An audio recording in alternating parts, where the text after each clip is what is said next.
bisa baca untuk di checklistnya. Nanti aku singgung tapi sedikit aja. Sama untuk pemeriksaan sih di PPT ini nggak ada cantuman materi untuk pemeriksaan kardiologi. Tapi kalau misalnya nanti kita mau bahas, ada yang mau nanya, monggo aja ya. Oke, jadi kita bahas dulu terkait dengan basic EKG. Nah, kita harus berterima kasih terlebih dahulu kepada penemu dari EKG itu sendiri, yaitu adalah William Einthoven, salah satu penemunya. Dan yang harus kalian pahami adalah ini, kalian lihat untuk tempat lainnya. Tempat lainnya beliau adalah di Semarang. Jadi emang orang Indonesia pas zaman dulu penjajahan gitu. Tapi orang Belanda ya, maksudnya orang Belanda yang kebetulan lahir di Indonesia. Terus ini disclaimer dulu untuk PPT ini aku buat dengan free. Jadi kalau misal teman-teman besok misal ada yang mau ngajarin dengan PPT ini monggo aja. Yang penting kelasnya juga harus free juga. Pokoknya kita mengedepankan kelas gratis dan pendidikan gratis. Oke, ini tidak ada konflik of interest jadi kita langsung mulai aja. Jadi di sini ya untuk checklist yang akan kita bahas besok selama kalian ujian OSCE. Memang sekilas cukup banyak. Tapi sebenarnya intinya adalah ya kalian harus hafalin semua gelombang ini ya. Sama sebenarnya itu kalau misal kita udah ke koas jantung, aku skip dulu sampai slide 7 di sini. Kita tuh sebenarnya cuman belajar namanya ini. Ini kalau kita koas ya. Jadi tadi aku bilang bahwa koas itu dia lebih praktikal. Kita ada singkatannya. Ya singkatannya agak saru sih. BIRAHI. Yaitu adalah apakah layak baca, terus iramanya apa, ritmenya apa, aksisnya apa, hipertrofi, dan iskemianya. Jadi ini adalah salah dua dari abnormalitas dari sebuah klinis. Nah, untuk mengetahui sebuah abnormalitas, otomatis kalian harus mengerti basicnya dulu. Nah, basic dari sebuah EKG itu ya dari gelombang-gelombangnya. Gelombangnya itu ada dari P, terus ada gelombang Q, RS, sama ada gelombang T dan U gitu. Dan di antara-antara ini ada interval PR, ada segmen ST, nanti bakal kita bahas satu persatu. Ya, ini untuk di breakdown-nya tuh seperti ini. Ada irama, heart rate, terus ada aksis, zona transisi, terus kemudian ada gelombang P, which is adalah durasi dan amplitudonya. Terus ada nanti durasi amplitudo apa kita bakal bahas nanti. Ada interval PR, ada gelombang Q, ada gelombang QRS, morfologi dan durasinya seperti apa, segmen ST, gelombang T, gelombang U, dan QT interval. Ini kita bakal bahas satu persatu. Kalau misal di checklist kalian itu adalah sebenarnya pemasangan dan interpretasi EKG sederhana. Ada VES, ventricular extrasystole, terus ada AMI, acute myocardial infarction, terus ada ventricular tachycardia sama atrial fibrilasi. Nah, itu bakal kita singgung nanti. Nah, ini tadi ya, ini adalah cara untuk menghafal gampangannya. Jadi yang sebenarnya sebuah EKG itu utamanya adalah dari 3 poin ini. IRA, iranya ini. Irama, ritme, sama aksis. Yang lainnya itu sebenarnya abnormalitas. Nah, abnormalitas itu harus tahu dari setiap gelombang-gelombangnya tadi udah aku sebutin. Dan dari abnormalitas ini, kita bisa menyimpulkan EKG-nya itu bacaannya apa. Nah, nanti kita bakal bahas satu persatu dari yang basic dulu, yaitu adalah fisiologi dari sebuah EKG. Nah, kita udah pelajarin, teman-teman udah pelajarin di blok 2.2. Mungkin yang ada yang aslab fisio juga di sini. Which is untuk yang aslab fisio pasti suka banget buat 2.2. Aku sih dulu waktu aslab suka ya 2.2 karena sangat sangat fisiologi banget, terutama untuk jantung. Jadi intinya jantung itu dalam melakukan tugasnya untuk berdenyut atau berdetak, dia membutuhkan suatu listrik. Listrik yang dibutuhkan perantara dari elektrolit-elektrolit ada natrium, kalsium, sama kalium, terutama tiga itu. Nah, dalam sebuah jantung itu melakukan sebuah tugasnya dalam berkontraksi dan relaksasi, dia butuh adanya pacemaker kan. Pacemaker utama adalah dari sinus node, yaitu SA node, sinoatrial node. Nah, terus ada juga AV node, terus ada juga terakhir adalah Purkinje. Nah, ini kalau misalnya teman-teman baca sebuah literatur dari Sherwood, itu ibaratnya adalah seperti kereta dengan 3 gerbong. Jadi misal gerbong paling utama itu kan gerbong paling depan nih.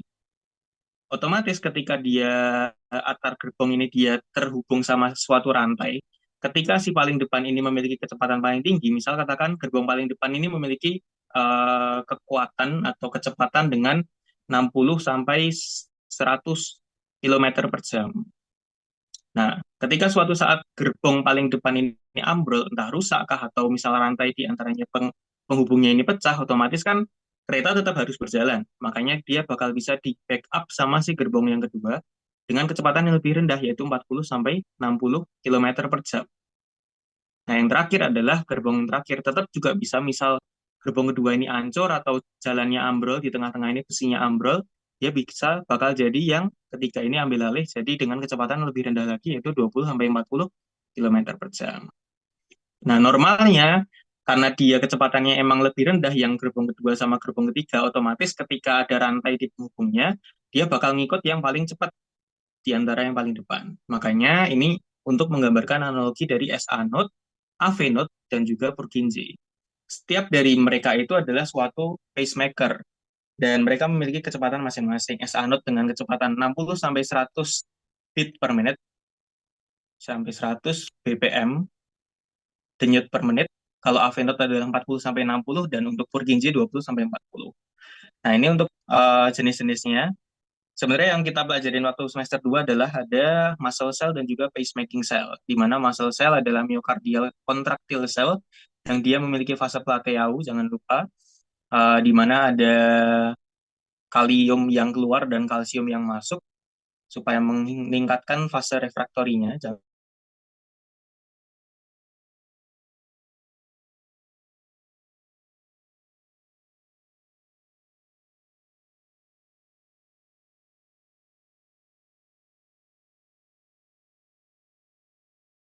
Nah, yang harus basic yang harus kalian pahami dan harus hatam sampai kapanpun, karena kalau kalian nggak suka jantung, setidaknya kalian harus mempelajari EKG ini.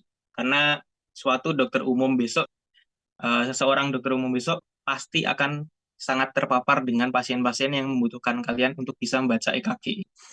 Jadi kita bakal bahas, tadi kan gelombangnya ada banyak. Ada gelombang P, ada gelombang QRS, gelombang T. Kita pahami tiga ini dulu. Gelombang P, QRS, dan T. P itu menandakan depolarisasi atrium. Ya, ketika atrium itu teraliri listrik, depolarisasi kayak gitu. Kemudian untuk QRS adalah ketika adanya depolarisasi pada ventricle. Gitu. Jadi ventricle ini mengalami dialirin listrik. Terus T ini adalah repolarisasi dari ventricle. Ketika dia ya selesai berkontraksi dan dia butuh istirahat, ibaratnya kayak gitu, repolarisasi dari ventricle. Nah, yang harus kalian pahami, repolarisasi atrium terus di mana? Repolarisasi atrium ada di QRS gitu. Jadi karena EKG itu adalah gambar dua dimensi, jadi dia nggak bakal bisa tahu ini gelombangnya milik siapa. Ibaratnya kayak misal katakan ada gelombang QRS yang tinggi kayak gini. Mungkin ada juga repolarisasi atrium di sini, tapi kecil. Nah, karena dia cuma dua dimensi, ya udah dia cuma ketarannya yang paling tinggi doang. Gitu ya. Oke, terus selanjutnya, nih ya, ini aku ambil dari buku SL kalian. Nah, pokoknya kalian jangan bingung, kenapa kok, misal mungkin ada yang kalian ada yang kepo gitu ya, kok namanya yang di sini ada interval PR, yang ini interval QT, terus ada juga kok yang ini namanya segmen, kenapa ST itu segmen gitu. Intinya dari penamaan dari nomenklaturnya dari sana itu yang membuat aja itu. Kita telan mati aja ya. Pokoknya kalau interval itu harus ada satu gelombang diikuti dengan garis. Minimal satu gelombang diikuti dengan garis. Kalau segmen dia cuman garis tok, tidak melibatkan gelombang apapun. Nah, makanya ketika nanti kita kita lanjut ya, misal aku skip dikit bentar. Kalau bisa kita bahas interval PR. Tadi prinsipnya apa interval? Interval itu harus ada satu P, harus ada gelombang dan juga ada garis. Berarti gelombang P-nya diikutkan. Jadi untuk menghitung interval PR, kalian harus melibatkan gelombang P-nya. Gitu. Plus garis yang di belakangnya. Sedangkan kalau segmen ST, namanya ada di segmen. Segmen dia cuma garis tok, tidak melibatkan gelombang apapun. Makanya dia cukup, dia udah garis ini aja. Gitu ya, itu penamaan yang harus kalian pahami. Terus selanjutnya adalah dari lead placement. Nah ini mungkin, ya ini aku ambil dari buku manual kalian. Ya kalian bisa baca sendiri ya, karena ya Ya, sebenarnya tinggal diapalin aja sih. Mungkin aku langsung lanjut aja ke sini. Mungkin kadang-kadang teman-teman masih bingung. EKG itu kan normalnya ada 12 lead, gitu kan. EKG 12 lead. 12 lead itu dapat dari mana aja? Kita dapat dari ada 4 lead ekstremitas yang harus kita pasang. Aku bilang 4 dulu ya. Jadi gini, ada biasanya warna merah ini. Warna merah itu adalah di right arm, terus ada warna kuning di left arm, ada warna hijau di left foot, sama ada warna hitam di right foot. Nah, kalian lihat dari gambar ini. Ini aku ambil dari SL kalian juga. Ketika ini segitiga ini kan dia cuma membentuk di antara RA, right arm, left arm, sama si left foot. Berarti kan otomatis si right foot-nya nggak ada. Nah, emang dia itu fungsinya cuma buat netral aja. Dia tidak memiliki muatan listrik sama sekali. Yang punya muatan listrik cuma RA, LA, sama LF. Dengan warnanya masing-masing. Warna mungkin bisa berubah-ubah. Cuman aku yakin waktu kalian SL mungkin warnanya juga akan standar yang warna merah itu di tangan kanan, warna kuning itu di tangan kiri, hijau itu di kaki kiri, dan hitam yang netral itu di kaki kanan. Nah, ini triknya adalah kalau misal kalian besok lupa, ini yang hijau yang mana ya? Hijau yang kanan apa yang kiri ya? Kalian nalar lagi, kalian ingat-ingat jantung itu posisinya di mana? Jantung posisinya kan kayak gini. Seret. Dia menghadapnya ke arah kiri bawah kan. Makanya pasanglah yang punya muatan listrik, yang bukan netral, yang bukan hitam, di yang ada jantungnya. Which is adalah yang hijau ditaruh di yang kiri. Kayak gitu ya. Jadi jangan sampai kebalik-balik lagi. Nah, jadi sebenarnya 12 lead ini kita cuma dapat 3 dari lead ekstremitas. Karena yang hitam tadi kita anggap nggak ada, gitu kan. Nah, terus dari 3 lead ekstremitas ini kita bisa dapat namanya lead bipolar. Bipolar itu harus butuh 2 kutub untuk bisa membentuk suatu lead sendiri. Makanya di sini ada lead 1, lead 2, dan lead 3. Ini arahnya juga harus kalian hafalkan. Kalian harus hafal mati, harus paham mati bahwa lead 1 itu dari right arm ke left arm, lead 2 itu dari right arm ke left foot, dan juga untuk yang lead apa namanya? Lead 3 itu dari si left arm ke left foot. Kayak gitu ya. Jadi kita punya 3 lead ekstremitas atau yang unipolar tadi. Uni kan 1 kan. Sama ada 3 yang bipolar. Kita udah punya berapa nih berarti? Udah punya 6. Kurang 6 lagi, padahal kita harus butuh 12 kan. Makanya 12 ini kita dapat dari rekordial lead. Ada dari V1 sampai dengan V6. Nah, ini kalian harus hafal mati juga. Aku tidak punya trik apapun untuk kalian ngafalin. Yang penting pahami aja. Bukan, ding. Hafalkan aja. Nggak ada yang perlu dipahami di sini. Intinya, ya kalian hafal mati kan ini pasti penting dan pasti muncul di stase OC kalian. Kayaknya kalau semester 4 kan sistemnya agak beda sendiri. Aku nggak tahu ya, karena waktu itu ini disclaimer ya, aku waktu semester 4 pun aku juga COVID. Jadi aku OSC, EKG kayak gini tuh aku ngerjain di rumah. Yang untuk interpretasinya kita ada Zoom kayak gitu. Terus kalau untuk pemasangannya kita ber, berkarya. Kita bikin bikin leadnya sendiri dari kardus, dikasih warna, ada warna merah, warna kuning gitu. Nah, ini kalian harus hafal mati aja sih intinya. Jadi kita udah dapat 6 EKG 12 lead. 6 dari yang ekstremitas tadi dan 6 yang uh, prekordial lead. Nah, ini fungsinya apa sih sebenarnya? Fungsinya adalah kenapa kok kita harus memasang 12 lead yang sebanyak itu? Karena kita tuh EKG itu seperti halnya kita melihat sebuah gajah. Jadi misal aku analogikan, misal kita mau melihat gajah dari arah depan, kita kan bakal melihat dia itu ada belalainya, ada gadingnya gitu. Kalau misal kita lihat di arah belakang, dia akan muncul buntutnya kan, atau bokongnya yang sangat besar. Nah, jantung pun juga seperti itu. EKG itu melihat jantung dari berbagai macam POV, berbagai macam sisi. Sehingga ketika ada jantung bagian mana yang rusak atau ada damage atau ada kerusakan di situ, kita bisa tahu jantung yang sebelah mana. Kenapa seperti itu? Karena jantung itu memiliki vaskularisasi yang sangat khas. Ini yang udah baca apa namanya? Kuliah apa namanya?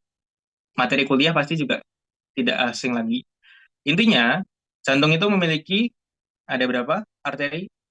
Sebenarnya ada dua ya. Ada ke arah kanan, itu adalah RCA, dan ke arah kiri, LMCA, Left Main Coronary Artery. Kalau untuk RCA tadi ya Right Coronary Artery. Nah, tapi LMCA ini cuman apa namanya, berjalan sedikit doang. Sebelum dia akhirnya bercabang dua. Nyabang ke depan jadi si LAD, dan nyabang ke belakang jadi si LCX, Left Circumflex dan Left Anterior Descending. Ya, makanya di sini aku kotain ada tiga. Jadi ya kalian boleh bilang jantung itu ada dua arteri besar, yang nanti yang salah satu bakal nyabang jadi dua, atau langsung bilang jantung punya tiga arteri besar, LAD, LCX, dan RCA. Gitu ya. Nah, makanya di sini EKG itu bisa menilai, nih mana nih EKG yang bakal ada masalahnya, kelihatan di bagian mana. Dari EKG yang ada masalah itu, dari 12 lead itu tadi, setiap lead itu kan punya POV-nya masing-masing. Oh, di tempatku dia rusak. Di tempatmu kok nggak rusak, kayak gitu. Ya karena dia melihat jantung dari sisi yang berbeda. Nah, dari sisi jantung yang masalah itu tadi, bisa tahu, oh ternyata arteri yang ini yang kemungkinan kena. Kemungkinan ya, aku bicara kemungkinan. Gitu. Karena tetap untuk gold standarnya tidak bisa cukup dari EKG. Gitu. Gitu ya. Jadi bahkan seorang dokter Irni Zadifka mungkin ngajar kalian juga, mungkin yang ngajarin kuliah ini juga ya, tentang EKG ini. Beliau adalah seorang ahli aritmia yang emang sangat pakar di bidang EKG seperti ini, mengatakan bahwa EKG itu tidak bisa digunakan sebagai 100% alat diagnostik gitu. Mau udah beribu-ribu jam terbang, EKG tok pun tidak akan bisa mendiagnosis pasti suatu penyakit jantung. Cuman membantu aja, makanya pemeriksaan penunjang, bukan pemeriksaan definitif kayak gitu. Gitu ya. Oke, mungkin sampai sini ada yang mau nanya dulu mungkin? Atau sudah cukup jelas? Jadi tentang fisiologinya dan untuk pemasangannya.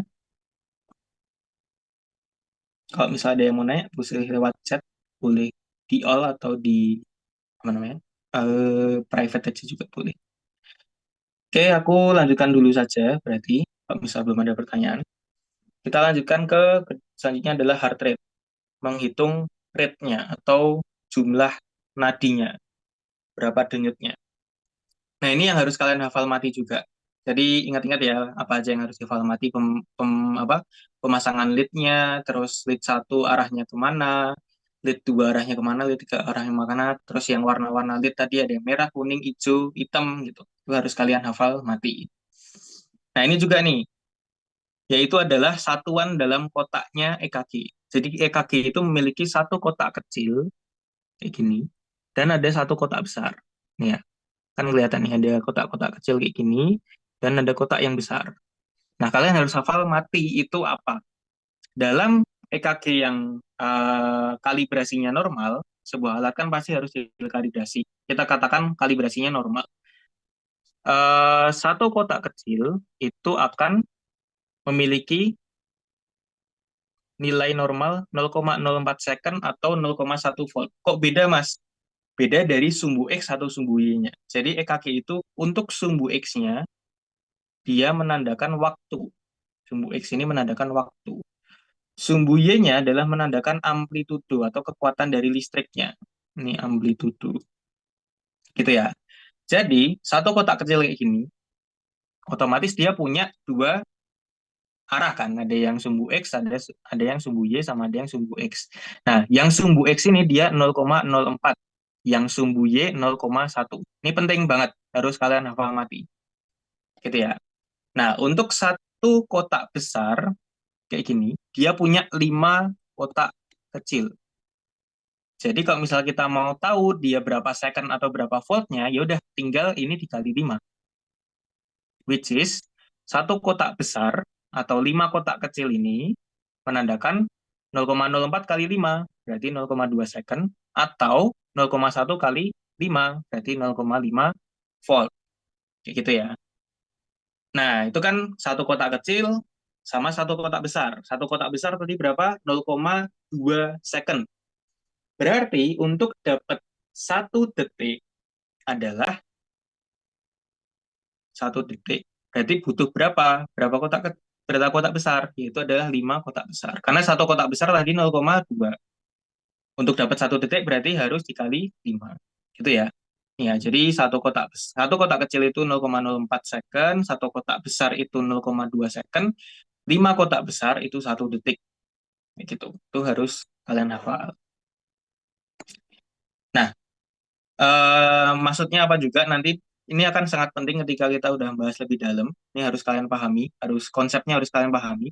Jadi, ketika ada EKG yang dia itu katakan misal aku gambar di sini ya, misal ini. Ini kan gelombang P. Misal gelombang QRS-nya kayak gini, seret, kan panjang, lebar banget kan ini. Dari QRS-nya ini kan lebar banget.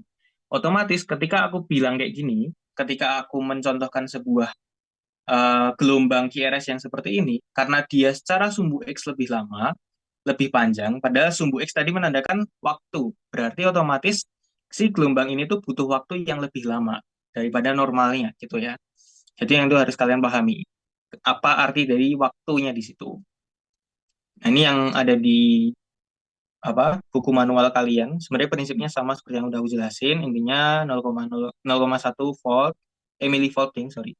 Millivolt. Tadi juga ini berarti millivolt ya. Yang ini millivolt. Untuk yang ke arah sumbu Y-nya. Terus untuk yang apa namanya? Ke arah sumbu X-nya 0,04 atau 0,2 second gitu. Itu ya. Ini memang cukup kadang jelimet. Nah, itu baru ketika kalian sudah hafal itu tadi, berarti kita harus tahu cara menghitung si ritmenya, berapa nadinya.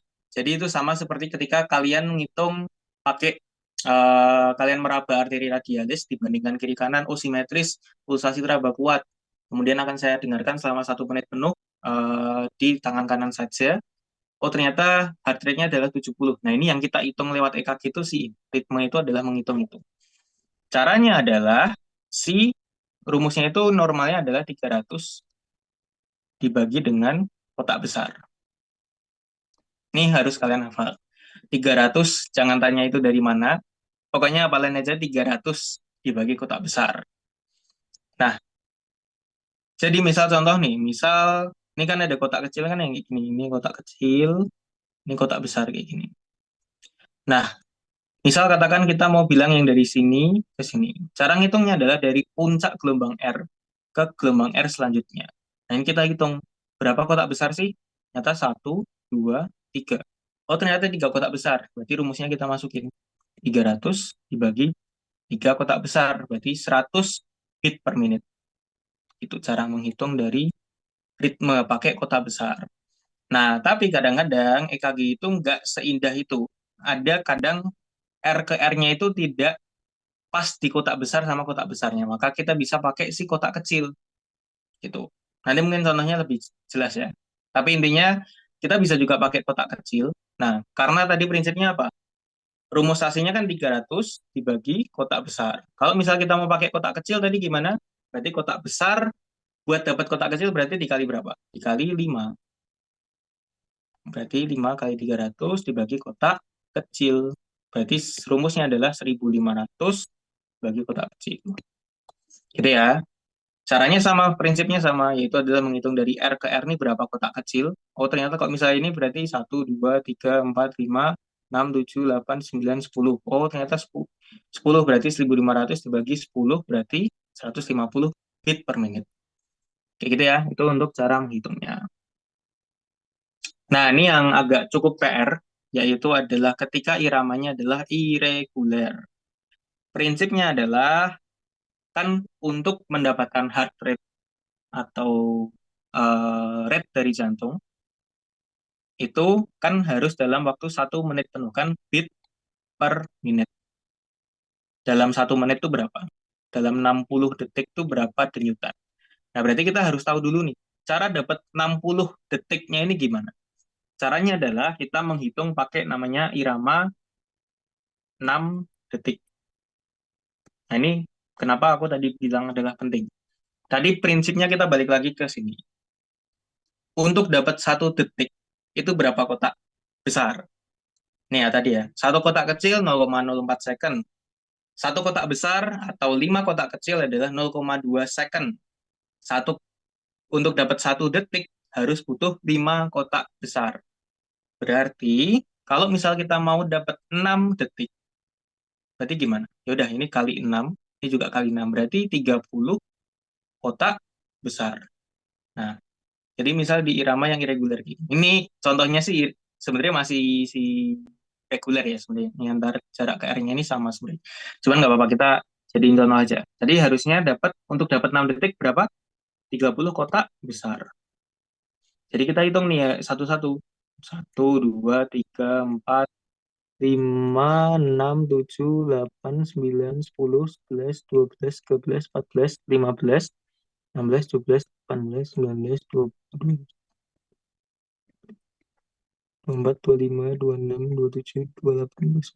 Nah, katakan di sini ya. Dari pojok sini ke sampai sini. Nah, ini kita hitung ada berapa R sih? Oh, ternyata ada 1, 2, 3, 4, 5. Ini masuk aja nggak apa-apa deh, 6. Nah, 6 itu adalah selama 6 detik. Berarti kalau misal kita mau dapat si 60 detik, dikali berapa? Dikali 10. Berarti si R-nya tadi, jumlah R gelombang QRS-nya tadi ini juga kita kali 10. Jadi hasilnya adalah si 60. Gitu ya. Ini untuk menghitung irama yang irregular. Karena kan prinsipnya tadi untuk menghitung irama, menghitung ritme itu dari R ke R. Tapi kalau R ke R-nya itu beda-beda gimana, Mas? Ya udah kita berarti dia irama yang irregular, berarti kita pakai metode 6 detik ini. Kita hitung 30 kotak besar, terus dikalikan 10. Gitu ya, untuk cara menghitungnya. Heart rate dulu mungkin ada yang mau ditanyakan? Kalau sudah jelas.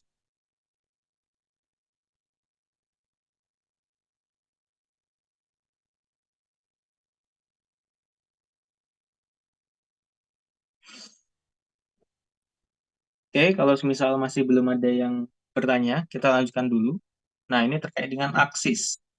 Nah, aksis ini sebenarnya dia dibagi menjadi 2 jenis. Ada aksis yang frontal, frontal apa ya? Frontal tuh frontal plane, plane tuh kayak sumbu yang dari frontal dari arah depan, sama yang dari longitudinal. Kita lihat dari atas, ya.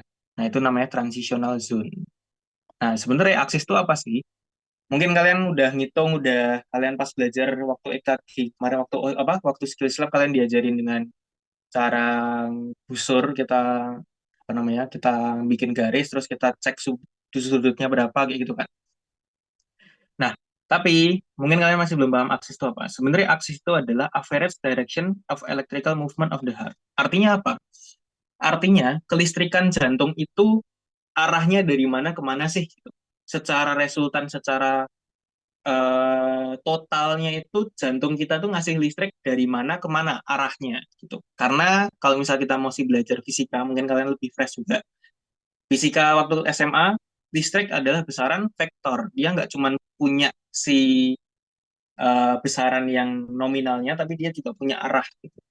Ketika arahnya sejalan, dia akan jadi positif. Ketika arahnya uh, berkebalikan, dia akan jadi negatif gitu kan. Nah, si aksis ini intinya seperti itu. Karena si jantung itu tadi prinsipnya adalah dari S anode, ya S anode. Aku gambar kelihatannya. S anode, terus dia bakal lanjut ke AV node, terus nanti dilanjutkan oleh bundle of His, baru ke Purkinje sini, seret seret. Nah, tapi secara keseluruhan atau secara resultannya, arah listriknya dari mana ke mana? Dari S anode ke bawah sini kan, seret. Makanya kenapa aksis itu normalnya di area sini. Gitu. Itu ya, ini yang harus kalian pahami. Kenapa kok aksesnya ke arah kiri bawah? Ya karena si listrik itu dari pojok kanan atas sampai ke kiri bawah. Nah, aku mau jelasin dulu untuk cara menghitungnya, cara mengetahuinya. Kalau misal kalian besok waktu OSC, akan sangat dibutuhkan yang pakai metode yang bikin ini ya, apa namanya, busur kayak gini. Kalian ngitung sudutnya dan segala macam. Dan kalian harus melakukan itu karena di checklist seperti itu. Cuman aku mau menjelaskan secara lebih simpel aja. Jangan kalian terapin di OSCE, tapi aku cuman mau tahu ketika kalian gambar kayak gini, kalian cross check pakai yang punya aku bener apa enggak. Jadi aku kasih tahu cara yang mudah biar besok kalian tahu ini bener apa enggak. Yang kalian gambar busurnya itu bener atau enggak. Jadi gini, untuk menilai suatu aksis itu sebenarnya kita cuma butuh lihat dari 3 lead, 2 sampai 3 lead aja. Yaitu ada lead 1 sama lead AVF. Kenapa kita pakai patokan itu? Karena untuk dapat si segitiga ini, yang di gambar kiri ini, kita cuma butuh, karena tadi aksis adalah arahnya kayak gini ya, ini normal, atau di area yang warna pink ini, berarti kita harus pakai dari dua lead-nya. Lead apa yang paling menggambarkan sumbu X? Yaitu adalah lead 1. Kalau lead yang paling menggambarkan sumbu Y adalah lead AVF. Jadi ini kan jantung. Jadi lead 1 adalah kayak gini arahnya. 1, lead 2 kayak gini, lead 3 kayak gini. Terus ada juga AVR ke sana, terus ada AVL ke sana, sama AVF ke sini. AVF, Augmented Virtual, Augmented, aku lupa, V-nya, Augmented Vector Foot, AVF, ke bawah, gitu. Jadi walaupun si kakinya cuma ada di kaki kiri, which is adalah yang warna hijau, tapi dianggapnya dia ke arah bawah full seperti sumbu Y. Makanya dari si segitiga Einthoven seperti ini, Einthoven's triangle ini, yang mendekati sumbu X adalah si 1, lead 1, dan yang paling menggambarkan sumbu Y adalah lead AVF. Jadi, lead 1 kan normalnya ke sini. Lead AVF normalnya ke sini. Jadi ketika di lead 1, gelombang QRS-nya itu positif, dia berarti ke arah sini. Seret. Kalau lead AVF ketika dia gelombang QRS-nya juga positif, dia akan ke arah bawah. Makanya dia pasti ke arah normal aksis. Mungkin kalian masih belum kebayang. Mungkin aku langsung pakai contoh aja. Nih ya, contoh di sini. Sini. Tadi aku bilang pakai lead apa? Lead 1 sama lead AVF. Jadi kalian nggak usah pakai busur-busur kayak gitu. Lead 1, kalian lihat QRS-nya. QRS-nya cenderung positif apa negatif? Negatif. Padahal positif tadi lead 1 ke sini kan. Seret. Berarti kalau misalnya dia negatif, dia ke arah seret, sini kan. Seret. Terus AVF-nya. AVF-nya dia cenderung positif. Berarti ke arah bawah benar. Oke. Jadi dia di area sini, area kuning. Berarti dia adalah RAD. Sebenarnya gitu aja. Yang kalau misalnya kita udah praktek klinis tuh kayak gitu. Kita lihat dari lead 1 sama lead AVF. Nah, yang agak tricky adalah yang lead 2. Karena kenapa? Sorry. Yang agak tricky adalah yang bagian LAD. Karena kalian lihat, dia itu nggak senormal itu, nggak membentuk sudut siku-siku kayak gini. Jadi kalau misal, katakan di sini, misal untuk dapat si area ini kan berarti lead 1 harus positif, positif, sama lead AVF-nya berarti dia negatif. Nah, tapi kan masih belum jelas apakah dia masih di yang warna pink atau dia yang warna hijau, gitu kan. Caranya adalah kita lihat dari lead 2. Kalau lead 2-nya masih positif, berarti dia masih ke dalam si yang hijau. Tapi kalau misal dia lead 2-nya udah yang negatif, berarti dia udah masuk ke yang LHD. Gitu. Nah, sebenarnya ini tuh ada videonya, guys. Ntar aku tak tak unshare screen dulu. Tak ganti. Mana sih?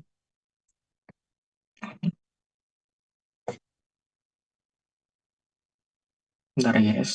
Kita ganti dulu. CG vektor aksis.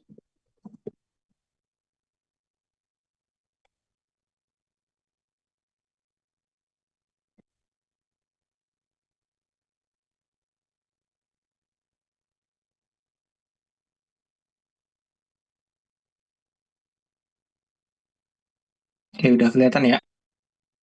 Ya, aku mau menunjukkan ini sebenarnya tadi yang aku ambil. Ini sebenarnya video, guys. Tapi di PPT itu kadang rusak. Tadi ya. Pokoknya lihat dari lead 1 sama AVF. Satu negatif berarti ke arah kiri. AVF positif berarti dia masih ke arah bawah. Berarti dia yang warna kuning di sini. Warna kuning berarti dia masih RAD. Terus kalau misal yang sini, oranye nih, satu negatif. Berarti dia ke arah kiri. AVF negatif banget nih. Berarti dia ke arah atas. Berarti dia udah namanya di sini, yang di sini jadinya EAD, Extreme Axis Deviation. Nah, yang aku mau tunjukin adalah yang bagian sini.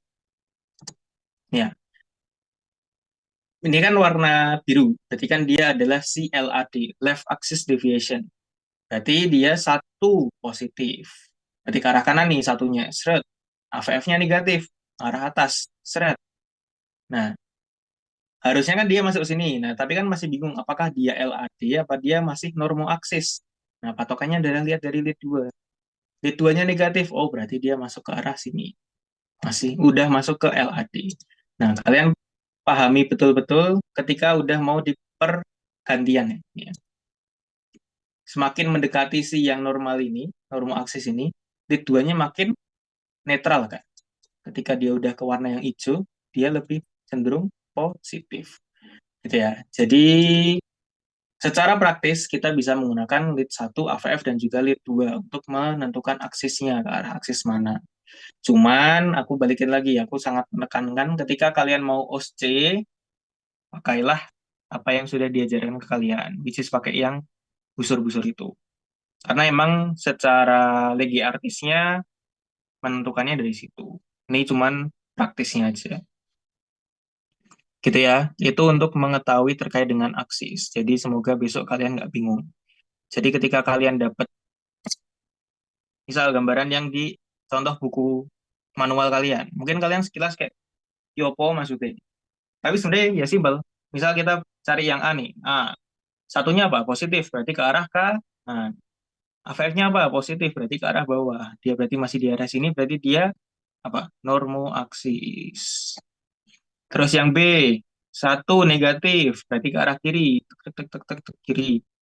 AVF-nya masih positif ke arah bawah. Ya udah B-nya berarti dia RAD. Kayak gitu.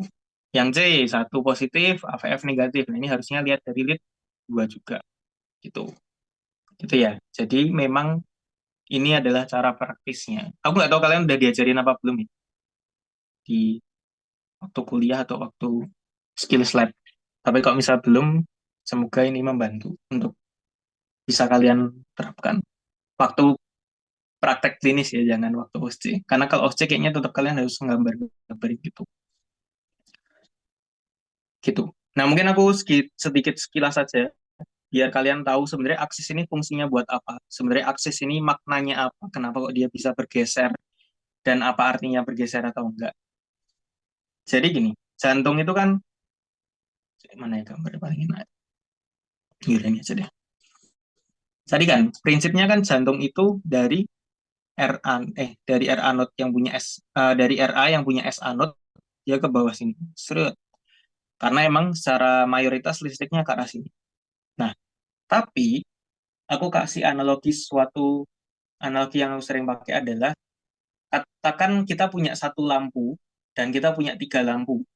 Supaya satu lampu dan tiga lampu ini sama-sama terang, kita butuh listrik yang gede di tiga lampu dong, biar sama-sama terang. Kan biar listrik sama-sama apa?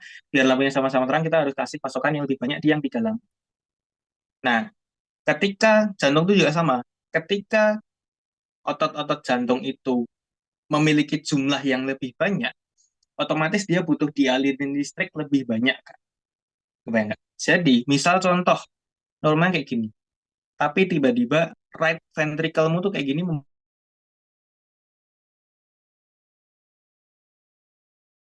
menggerung dan bakal mau ngasih makan ke arah yang banyak ini. Makanya right axis deviation bisa muncul ketika right ventricle hypertrophy. Itulah si pergeseran aksis. Pun juga sama, misal ada LV, left ventricle hypertrophy yang sangat parah, dia juga bisa jadi ke arah si LAD. Dan kebalikannya, ketika terjadi sisi yang seberangnya itu kerusakan, jadi misal contoh, right, misal contoh left ventricle-mu banyak sel yang mati atau infak. Kan udah belajar penyakit juga kan. Ada infak atau sel-sel jantungnya itu mati. Otomatis si listriknya tuh nggak bakal mau ngasih makan ke yang mati dong, karena tinggal dikit kan. Berarti kan yang sel-sel otot jantungnya yang hidup kan tinggal dikit. Otomatis ya sama, dia bakal bergeser ke arah yang sebaliknya. Jadi LAD itu terjadi ketika ada left ventricle hypertrophy atau yang sebelah kananmu mengalami damage atau infark atau iskemia. Pun juga sebaliknya, yang RAD. Kalau misalnya untuk yang ekstrim biasanya adalah adanya namanya VT, ventricular tachycardia. Ada impuls elektrik yang bukan dari sini, bukan dari si SA node-mu, tapi misal at some points, misal aku titik di sini, di listrik bawah sini, dia bikin listrik dan dia nyerusin ke arah sebaliknya. Jadi makanya arahnya bakal jadi kayak gini. Tapi ini sangat clinical dependent aja. Jadi ya kalian biar just know aja kenapa kok si aksis itu bisa bergeser. Nah, terus terkait dengan transitional zone. Sebenarnya ini prinsipnya sama seperti si aksis. Dia bisa bergeser dan bisa eh, bergeser ke arah yang lebih besar dan juga menjauhi ke arah yang mati atau infak atau ada damage di situ. Nah, tapi yang harus kalian pahami adalah karena kan pasti sering latihan waktu kemarin adalah zona transisional berada di V3 atau V4. Nah, artinya sebenarnya apa sih zona transisional ini? Zona transisional itu ya artinya kapan transisi dari listriknya itu. Maksudnya kapan si resultan dari QRS-nya itu angkanya 0. Artinya ke arah positif hampir sama dengan ke arah yang negatif ini. Contoh di sini ya, ini. Ini kan arah atasnya sama kayak arah bawahnya hampir sama kan. Sedangkan kalau yang V4, V5, V6 ini dia cenderung ke arah positif dan untuk V1, V2 dia cenderung negatif. Nah, pertanyaannya kenapa kok bisa yang V1, V2 dia cenderung negatif dan V5, V6 cenderung positif kan? Ini kan. Mostly positif dan ini mostly negatif. Nah, kita balik lagi ke anatomi jantung. Prinsipnya jantung bentuknya kayak gini. Sret, ya kan? Aku gambar tuh. SA node katakan di sini. Sret, ya kan? Ini ada titik kecil di sini di tengah-tengah. SA node terus ada AV node di sini. Dia bakal langsung di sini seret. Semoga kelihatan nih. Atau aku gambar lagi deh. Nih, ini aku mereka ulang kejadian yang di bawah ini. SA node ada di sini. Ini ada V1, ini ada V2, ini ada V5, ini ada V6, ini ada V5.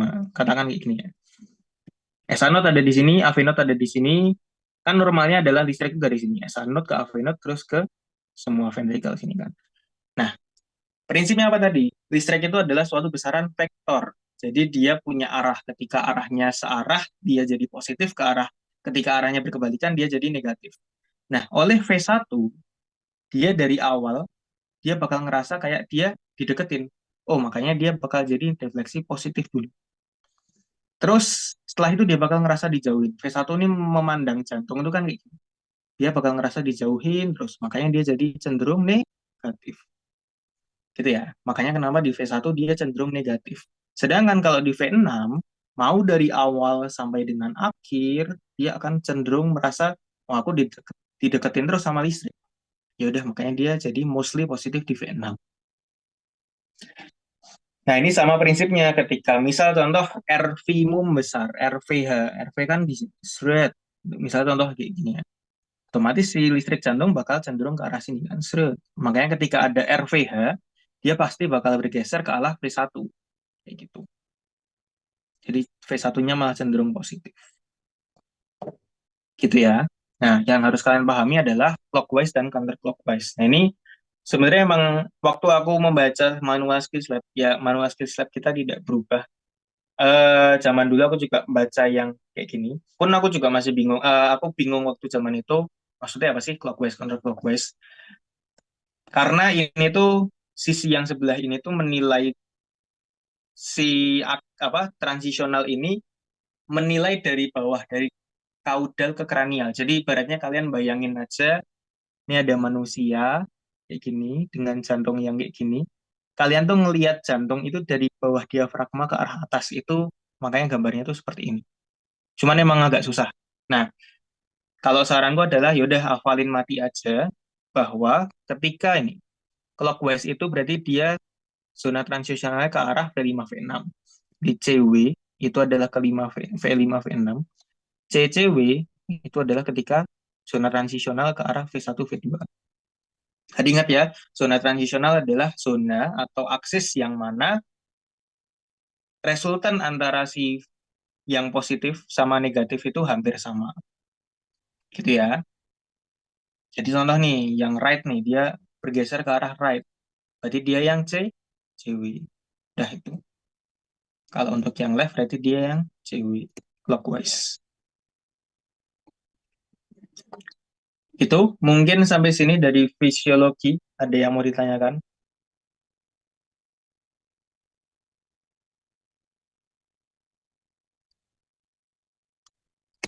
Aku minum dulu.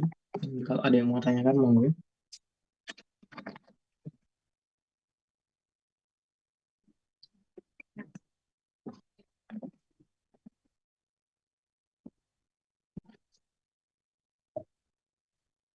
Oke, semisal belum ada yang ingin tanyakan, semoga jelas ya semuanya.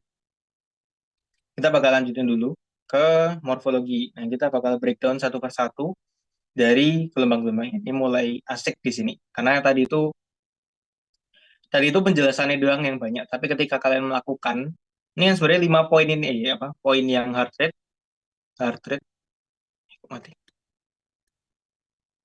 Poin-poin yang heart rate, aksis sama transitional zone ini kan sebenarnya ya gitu aja gitu. Maksudnya kayak nggak terlalu effort yang hitung tadi sih. Gitu. Nah, kita bakal bakal membahas yang selanjutnya. Yang ini lebih menarik. Ini tadi ya prinsipnya ada gelombang P, PR interval, terus ada apa namanya? Ada tiba-tiba ini kok mati. Bentar, yes.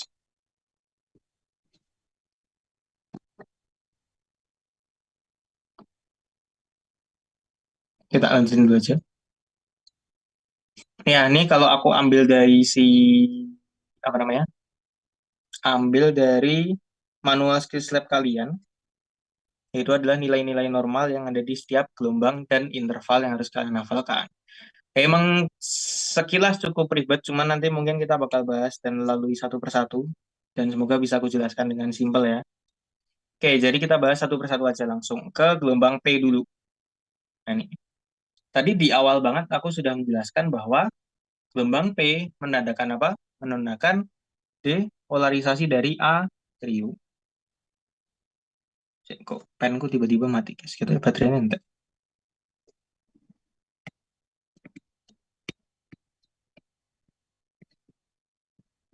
Jadi, saya tak ganti pakai komputer aja. Bentar, guys.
Oke, ini aku udah pakai yang di laptop. Tapi ini karena aku tidak menggunakan pen, jadi mungkin tulisanku agak tidak terbaca. Aku pakai mouse. Tapi semoga masih bisa terbaca ya, guys. Oke, sebelumnya ini ada yang nanya dulu. Aduh, sorry, anonim. Misi Mas tanya, kalau misal ada pembesaran di RA atau right atrium, apakah bisa jadi extreme axis deviation? Sepemahamanku dan sepengalamanku tidak sih. Karena tetap kalau misal kita bicara misal RA nih, RA kayak gini, seret. Nih, ya, ini RA. Misal RA-nya besar di sini. Dia arahnya tetap bakal dari arah atas ke bawah sini. Jadi dia pasti tetap ke arah mungkin mentok-mentok jadi RAD sih, kayak gitu. Tapi nggak mungkin ekstrim. Ekstrim itu bener-bener karena arahnya dia ke arah sini kan tadi. Kalau misalnya lihat di diagramnya. Berarti otomatis listriknya emang dari arah bawah sini kan. Arah bawah sini dia menjalar ke sini, menjalar ke arah atas, menjalar ke sini gitu. Makanya secara resultan atau secara total dia listriknya arah sini. Ekstrim biasanya dari situ. Gitu ya. Oke, terus nih ada yang tanya lagi. Isi masih izin bertanya untuk tadi yang kita nentuin ritme irregular kan menghitung berapa R yang kita temukan selama 30 kotak besar. Nah, itu menghitung kotak besarnya dari awal atau dari saat kita menentukan R pertama kali. Terserah. Kalian boleh mulai dari, kita back dulu ya. Kita back dari yang, eh, kok jantung isih nengen. Nah, mana tadi? Nah, ini. Monggo. Jadi jawabannya terserah. Sepengalamanku dan sepemahamanku tidak ada patokan resmi. Kalian boleh mulai dari sini. Kalian mulai ngitung 30 kotak besarnya itu dari sini. Atau boleh dari sini. Atau boleh dari sini juga. Monggo. Yang penting 30 kotak besar. Biasanya kenapa kok patokannya adalah kiri, pojok kiri, karena kalau misal kita ke EKG asli ya, kalian kok misal udah pernah lihat EKG yang di print asli, kadang itu nggak nyampe 30 kotak besar wes wes entek gitu. Makanya kita tentuin di paling pojok kiri ini. Gitu. Makanya kita biasanya patokannya adalah paling pojok kiri karena ya biasanya lead yang panjang itu tuh nggak nyampe 30 kotak besar udah habis. Itu.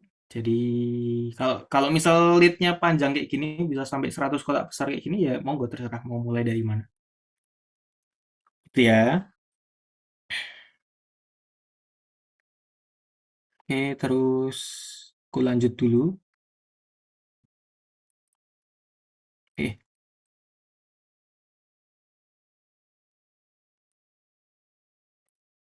Nah ini gelombang P. Kita balik bahas satu persatu terkait dengan gelombangnya. Tadi prinsipnya apa? Gelombang P adalah menandakan depolarisasi atrium. Nah, jadi kalau misal ada gelombang P-nya yang nggak normal, berarti yang bermasalah adalah atriumnya. Itu prinsip yang harus kalian pahami. Gitu. Jadi kalau misal P-nya nggak normal, oh ya berarti atriumnya, karena P menandakan depolarisasi atrium. Nah, untuk kalian bilang suatu P wave itu abnormal atau nggak normal, kalian harus tahu dulu normalnya kayak gimana. Ngapalinnya adalah P itu adalah 3 kali 3. Nah, ini kalian hafalin aja, nanti kalian konversi, yaitu tadi satu kotak kecil, 3 kali 3 kotak kecil ya maksudnya. Secara sumbu X dia 3 kotak kecil, secara sumbu Y dia 3 kotak kecil. Jadi kalau misalnya secara sumbu X dia lebih dari 3 kotak kecil, berarti dia nggak normal. Atau secara sumbu Y dia lebih dari 3 kotak kecil, dia juga nggak normal. Gitu. Atau ya, jadi boleh salah satu. Boleh juga dua-duanya. Nah, terus perbedaannya, pertanyaan adalah kapan gitu kan? Kapan suatu P wave itu bisa nggak normal? Ya tadi prinsipnya. Aku mau menganalogikan sesuatu. Aku sering menganalogikan ini kalau misalnya aku jelasin ke teman-teman koas. Ibaratnya kalian mau jalan dari mana ya? Kalian mungkin belum ada yang belum tahu RSUNS ya. Misal mau jalan FK, dari FK nih FK sampai ke gerbang depan. Misal ya, misal ya, jalan dari FK ke gerbang depan. Suatu saat gerbang depan atau salah, salah kembali. Suatu saat oh ya misal misal suatu saat gerbang depan kita diekspansi jadi lebih jauh. Misal gerbang depan UNS tiba-tiba sampai Tawangmangu. Misal gini, misal sampai ke jauh sini.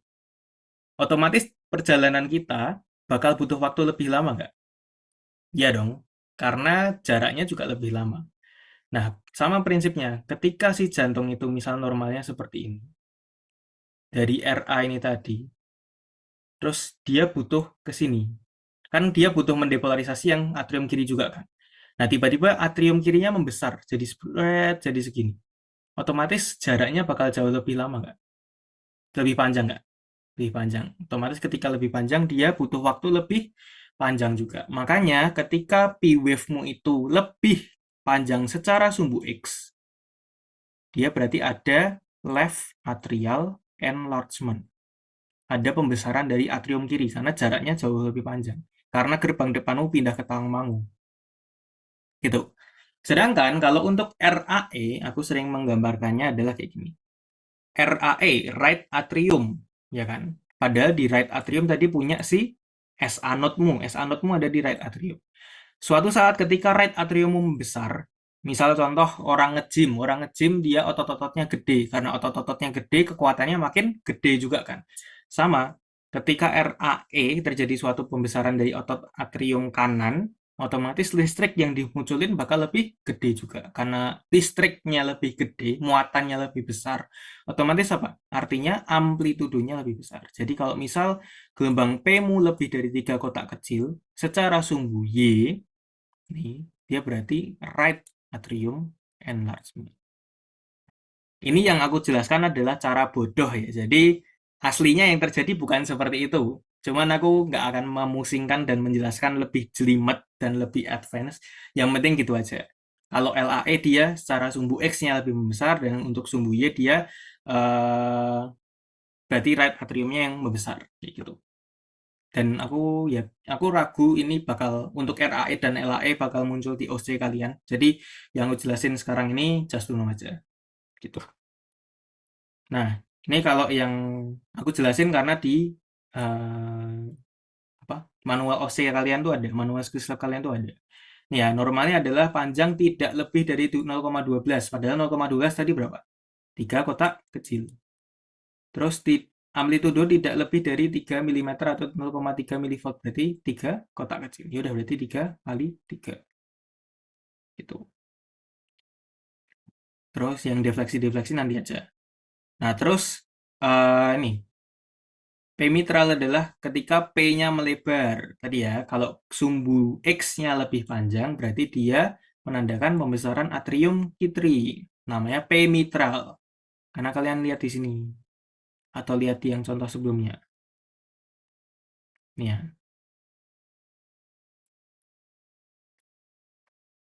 Nih. Dia bentuk huruf kayak M nih. Saking panjangnya. Ini juga. Nih ya. Ada huruf M-nya. Jadi P mitral di situ. Kalau untuk yang pulmonal atau RAE ya berarti di sebaliknya. Ketika dia secara sumbu Y-nya atas bawahnya dia lebih dari 3 kotak kecil. Gitu ya, itu untuk menjelaskan untuk atrium. Gampang lah ya. Si P wave. Terus kita lanjut ke PR interval. Jadi PR interval itu intinya adalah kenapa kok ada suatu garis yang datar di sini? Kalian pernah mempertanyakan itu nggak? Kok bisa habis gelombang P dia ada yang datar. Padahal harusnya kalau misal datar kan berarti tidak ada listrik yang bergerak kemanapun. Tadi kan prinsipnya kalau misal ada listrik yang searah dia bakal positif, kalau beda arah dia bakal negatif gitu kan. Itu yang kita selalu vektor listrik kan kayak gitu. Berarti kalau misal dia isoelektrik atau dia netral, dia nggak ada positif atau negatif, berarti dia diem dong listriknya. Kalian pernah mempertanyakan itu nggak? Jawabannya adalah karena emang si AV node itu memiliki suatu sifat dekremental namanya. Karena gini, aku mau jelasin cara bodohnya aja. Normalnya kan gini, shred, shred.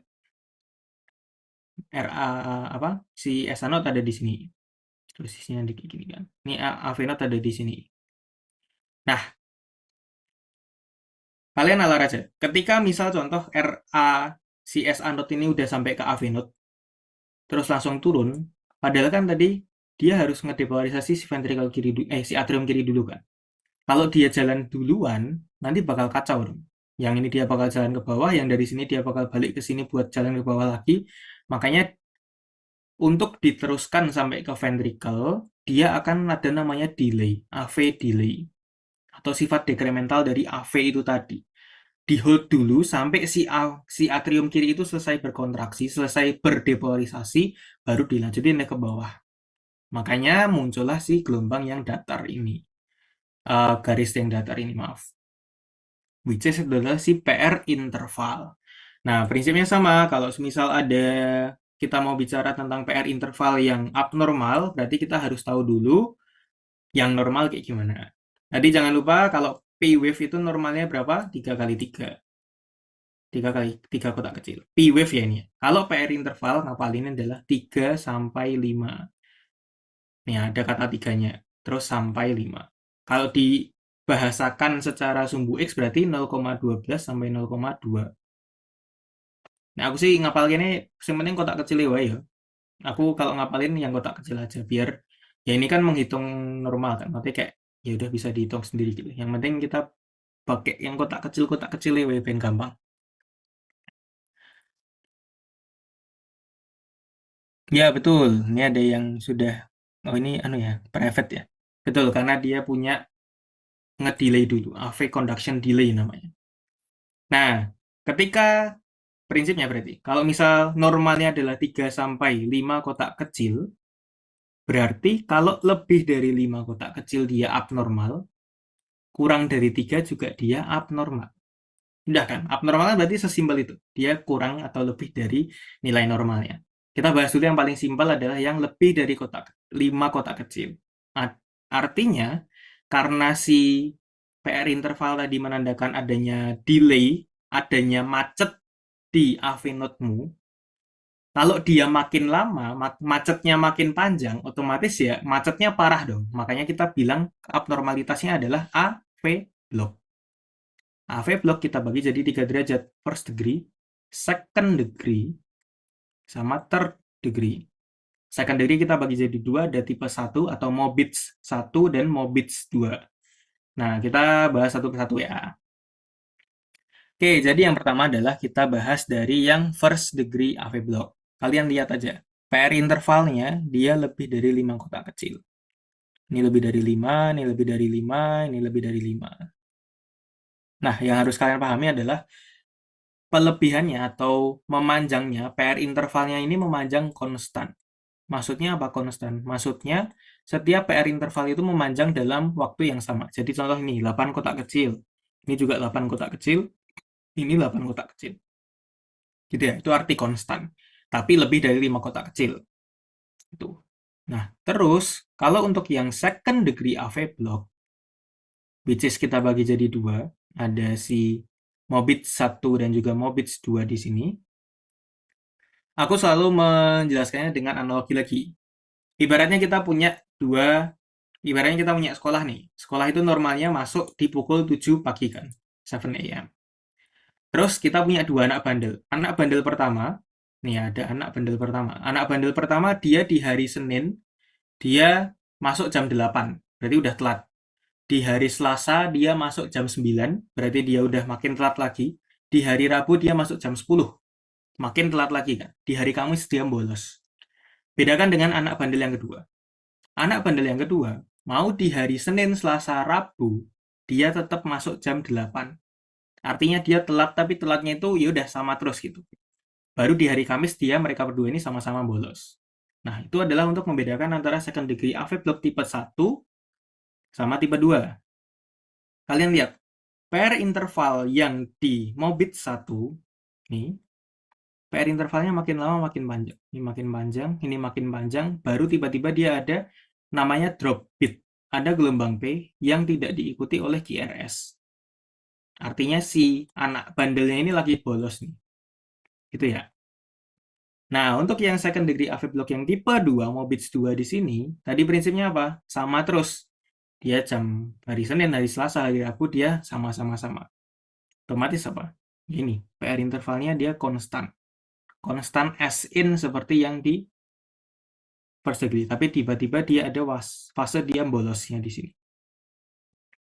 Kayak gitu ya. Jadi untuk membedakan antara Mobitz 1 dan Mobitz 2 kayak gitu. Tapi intinya yang penting second degree itu dia pasti punya fase bolosnya, fase drop bit. Drop bit. Yo ya nulis mouse. Drop bit. Ya. Gitu. Terus untuk yang third degree ibaratnya kayak suami istri udah cerai aja. Jadi gelombang P jalan sendiri, QRS jalan sendiri. Jadi ibaratnya tadi kan normalnya kayak gini, dari AV node dari SA node terus ke AV node terus ke ventricle. Tiba-tiba di sini ada jembatan yang ambrol, jalannya ini ambrol. Ya udah, karena ambrol ya mau nggak mau SA jalan sendiri untuk mendepolarisasi atrium, ventricle jalan sendiri juga buat eh, lewat si AV node yang mendepolarisasi ke bawah. Kayak gitu. Makanya di sini kalian lihat P wave-nya itu sama QRS-nya sangat-sangat tidak ritmis. Kayak gitu. Tapi balik lagi mungkin yang bakal kalian temui besok waktu OSCE adalah first degree, second degree. Second degree pun aku cukup ragu apakah bisa muncul apa enggak. First degree mungkin masih bisa. Kalau third degree menurutku akan, ya aku bukan yang bikin soal ya, cuman kayaknya kok agak kejam kalau misalnya ngeluarin sampai ke third degree AV block. Kayak gitu. Untuk level preklinik. Gitu.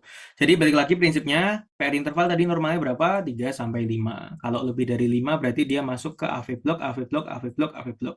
Kalau kurang dari 3, ya ini just to know aja, bahkan mungkin koas saja mungkin nggak tahu tentang ini. Kalau kurang dari 3, dia itu intinya ada namanya suatu kelainan pre-excitation syndrome. Mungkin kalau misal kalian pernah diajarin waktu kuliah ada Wolff Parkinson White atau WPW atau LGL Lone Ganong Levin Syndrome. Itu ketika PR intervalnya kurang dari 3 detik. Ya udah gitu aja.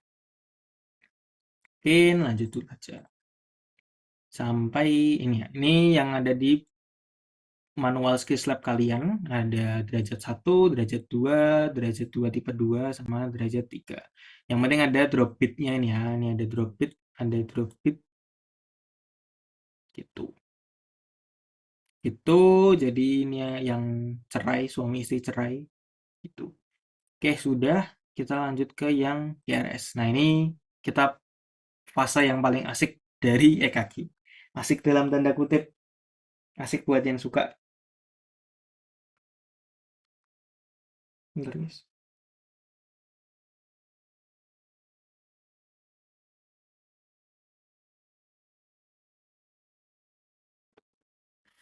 Oke. Oh, ada yang mana?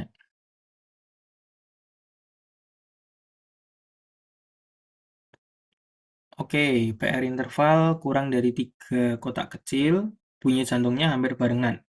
Sebenarnya enggak juga, karena bunyi jantung itu yang kita dengarkan. Ini ada pertanyaan ya, PR interval kurang dari 3 kotak kecil. Apakah bunyi jantungnya hampir barengan gitukah, Mas? Jawabannya enggak, karena bunyi jantung yang muncul itu adalah karena adanya penutupan katup atrioventrikular dan juga eh, atrioventrikul si mitral tricuspid atau si aorta pulmonal. Jadi karena katupnya, jadi bukan karena denyut jantungnya gitu. Jadi bunyi jantungnya ya akan sama aja gitu. Cuman emang agak lebih hard to recognize saja gitu. Kalau TAVB sih biasanya masih normal sih, masih lup-dup biasa.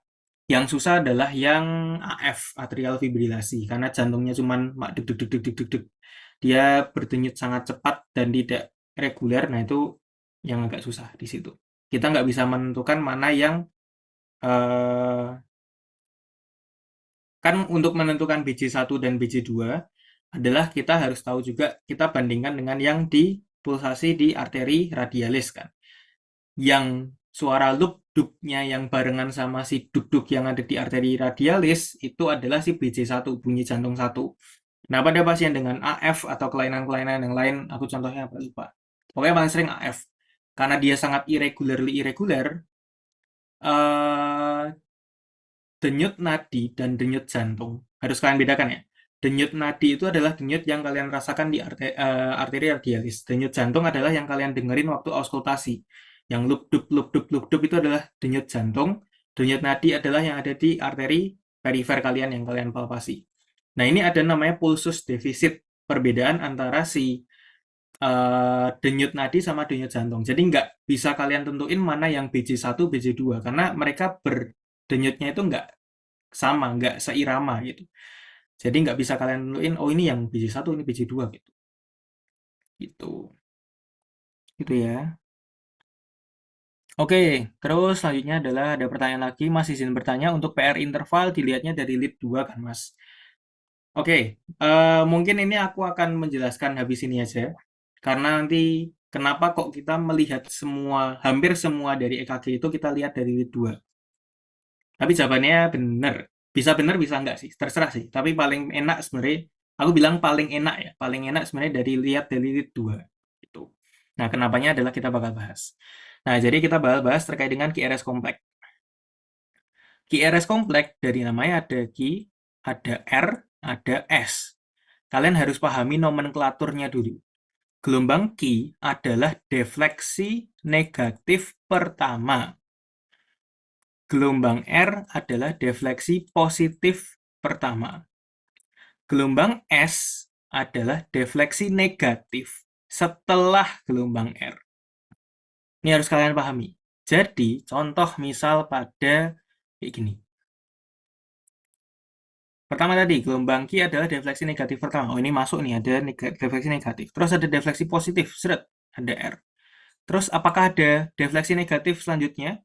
Setelah gelombang R, tidak ada, berarti dia tidak ada S-nya. Nggak usah maksain ada S-nya. Contoh lagi, misal pada pasien yang kayak gini nih, seret. Dari awal dia langsung seret naik ke atas. Defleksi, apa nih? Positif. Berarti dia adalah gelombang R. Terus habis itu ada defleksi negatif. Nah, tadi prinsipnya apa? Defleksi negatif setelah ada gelombang R adalah gelombang S. Jadi nggak usah maksain ada gelombang R. Q-nya di sini. Gitu ya. Itu harus kalian pahami. Jadi ini juga contoh nih nggak ada S-nya. Ini bahkan nggak ada R-nya karena tidak ada defleksi negatif sama sekali. Ya, ini sebenarnya Q aja bisa ya. Karena ini sebenarnya Q patologis. Cuman biar gampang biasanya tetap dinamain QS kompleks. Walaupun S-nya tidak terpenuhi karena tidak ada defleksinya R-nya tapi tetap dinamain sebagai QS kompleks. Gitu. Itu harus kalian pahami. Terus adalah ini. Normalnya adalah di angka 1,5 sampai 3 kotak kecil. Ya. Jadi, kalau misal lebih dari 3 kotak kecil, dia abnormal. Contoh adalah yang di bawah sini. Dia sangat lebar-lebar. Tadi prinsipnya apa? Kalau secara sumbu X dia lebih dari 3 kotak kecil, berarti dia butuh waktu lebih lama. Berarti dia lambat. Kayak gitu. Depolarisasinya tuh lambat. Kayak gitu. Nah, itu tadi. Ini ada pertanyaan terkait dengan QS. Kalau QS tuh gimana, Mas? Padahal defleksinya cuma sekali. Nah, ini emang pengecualian untuk S-nya ini dapat dari mana, emang namanya seperti itu. Jadi, sebenarnya nanti tetap kita bilang ini sebagai Q patologis namanya. Tapi untuk sebuah gelombang kayak gini, namanya tetap kita bilang QS kompleks. Bukan Q kompleks. Gitu. Karena kompleks harus terdiri dari minimal 2 eh, apa sebenarnya? Pokoknya ya harus ada QS gitu. Emang dari sananya. Gitu ya. A single negative wave is called QS complex. Jadi walaupun S-nya tidak memenuhi definisinya tadi, definisinya kan S adalah defleksi negatif setelah gelombang R. Cuman karena ini tidak ada R-nya ya kita anggap sebagai S. Boh ya, emang banyak pengecualian di EKG. Oke, kita lanjut. Minum sedikit.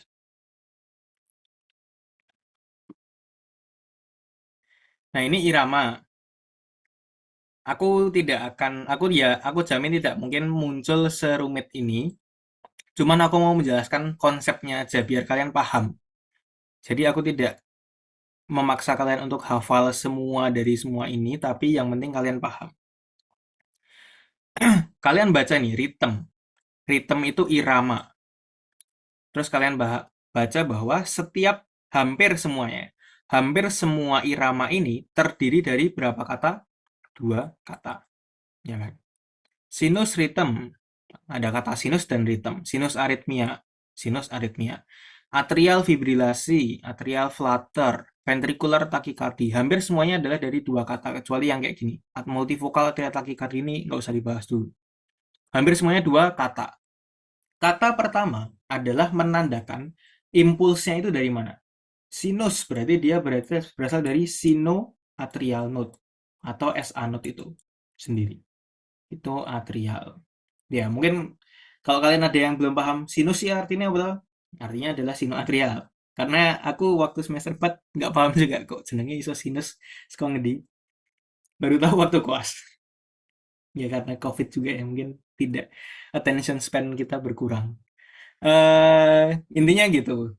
Terus kalau untuk atrial berarti dia iramanya dari otot-otot atrium. Ventricle berarti dia dari otot-otot ventricle. Nah, mungkin yang kalian mungkin agak sedikit kurang familiar adalah di sini. Junctional rhythm, junctional tachycardy, itu artinya apa? Junction, bahasa Inggrisnya apa? Junction kan perempatan. Perempatan antara 4 ruang jantung ini ada right atrium, right ventricle, left ventricle, ada AV node.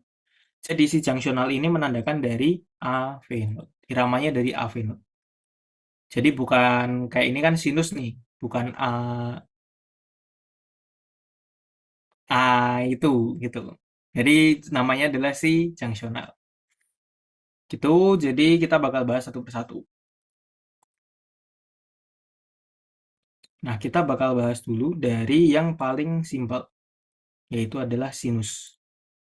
Ya, ini aku garisnya seperti ini supaya kalian kebayang kotak-kotak mau mengotak-ngotakkan antara mereka semua itu kayak gimana. Ya, kita bahas dulu yang sini. Seret. Sinus tadi dari kata sinoatrial node, ya kan? Sinoatrial node. Untuk syarat sebuah irama bisa dikatakan sinus harus memenuhi 3 syarat utama. Syarat pertama adalah satu gelombang P diikuti satu gelombang QRS. Syarat kedua adalah P harus positif di lead 2. Ini telan dulu aja. Dan P negatif di lead AVR. Nah, pertanyaan adalah kenapa kok lead 2 dan kenapa AVR? Yang ini pasti kalian udah paham ya, karena jantung itu normalnya, fisiologisnya harus berdetak dari atrium lanjut ke ventricle, atrium, ventricle, atrium, ventricle. Makanya harus ada gelombang P, which is adalah menandakan atrium, depolarisasi atrium, dan ada gelombang QRS yang menandakan depolarisasi ventricle. Nah, pertanyaan adalah yang ini, kok bisa dilihat dari lead 2 dan lead AVR? Karena gini, kita balik lagi ke jantung kayak gini. Nih, ini S anode, ini AV node. Normalnya kan kalau misal dia benar dari sinus, berarti kan dia pasti ke arah sini. Seret, gini. Arah sini. Set, set, set, set, set. Baru nanti ke ventricle. Ventricle ada yang ke Purkinje kanan, Purkinje kiri. Lewat bundle of His. Ya kan? Ini udah kita bahas berkali-kali. Nah, kita balik lagi ke prinsip segitiga Eindhoven. Tadi, segitiga Eindhoven adalah ada lead 1 norma dari sini, lead 2 dari sini, dan lead 3 dari sini.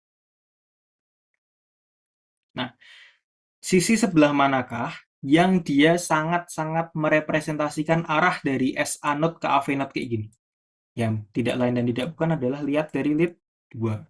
Sebenarnya ada sumber lain bilang lead 3 juga bisa harus positif, lead AVF harus positif gitu. Cuman kalau aku mensimpelkannya adalah lead 2 harus positif. Satu tok ini aja, biar kalian nggak pusing.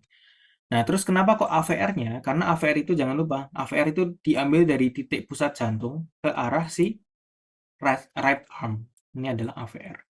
Which is dia akan sangat selalu berkebalikan dengan arah dari lead 2. Makanya dia pasti negatif. Gitu ya. Makanya kenapa dalam kita membaca interpretasi EKG, hampir semuanya itu akan sangat enak ketika lihat dari lead 2. Karena ya dia akan selalu searah dengan irama dari jantung. Dari SA node pucuk kanan atas sampai dengan ventricle pucuk kiri bawah. Gitu ya, itu yang harus kalian pahami. Kenapa kok kita patokannya lead 2, lead 2, lead 2 ya karena itu. Nah, tapi yang harus kalian pahami juga, harus kalian tekankan adalah yang harus positif adalah lead 2-nya ya. Jadi kalau QRS-nya misal contoh lead 2 kalian bentuknya kayak gini. Ini ada P, QRS kayak gini misal. Yang penting P-nya itu udah positif di lead 2. Udah ini udah dikatakan sinus. Kalian nggak peduliin si QRS-nya kayak gimana. Gitu. Yang penting lead 2-nya positif. Dan P-nya positif di lead 2 dan P-nya negatif di lead AVR. Dah ya, itu harus kalian pahami. Jadi kalau aku saranku ketika kalian besok baca EKG jebret, kalian langsung lihat lead 2 sama lead AVR. Apakah lead 2P-nya positif, lead AVR-nya negatif, dan apakah satu gelombang P diikuti satu QRS. Udah, itu kalian pahami. Kalian harus benar-benar memahami 3 prinsip ini. Karena kalau kalian sudah bisa membuktikan ketiga ini, udah kalian DD kalian tinggal ini aja. Diferensial diagnosis kalian tinggalin. Sinus ritmis kah, sinus aritmia, sinus takikardi, sinus bradikardi. Kalian udah nggak usah mikirin yang sebanyak ini. Kenapa? Karena kita bakal bahas satu persatu yang lainnya ini. Gitu ya. Jadi kalian harus sudah paham. Oke, ini ada pertanyaan. Karena mungkin tadi udah menyinggung juga. Mas, kalau AV blok derajat 1, 2 itu sinus nggak? Sebenarnya, kalau misal kita bicara tentang EKG kayak gini. eh, Oke, tadi di yang checklist kalian ini, ketika kalian harus menjawab yang bagian irama ini, kalian boleh bilang dia adalah, kalau misal dia masih AV blok derajat 1, kan AV blok derajat 1 itu prinsipnya apa? Ada pemanjangan PR interval yang konstan. Berarti pasti masih ada satu P diikuti satu GRS. Kalian boleh bilang itu sinus ritmis dengan AV blok derajat 1. Karena masih terpenuhi syarat sinusnya. Tapi kalau misal udah AV blok derajat 2, saranku langsung aja di irama jantung ini kalian tulis AV blok derajat 2. Gitu ya. Karena ada satu irama yang dia drop beatnya, ada satu gelombang P tidak diikuti satu QRS. Dia tidak memenuhi kriteria sinus. Kayak gitu. Jadi langsung bilang aja iramanya adalah AV blok derajat 2 mau beat 1 apa mau beat 2. Tapi kalau untuk AV blok derajat 1, kalian boleh bilang sinus ritmis dengan AV blok derajat 1, atau kalian juga boleh langsung tulis AV blok derajat 1 tok tanpa sinus ritmis juga nggak masalah. Gitu. Gitu ya.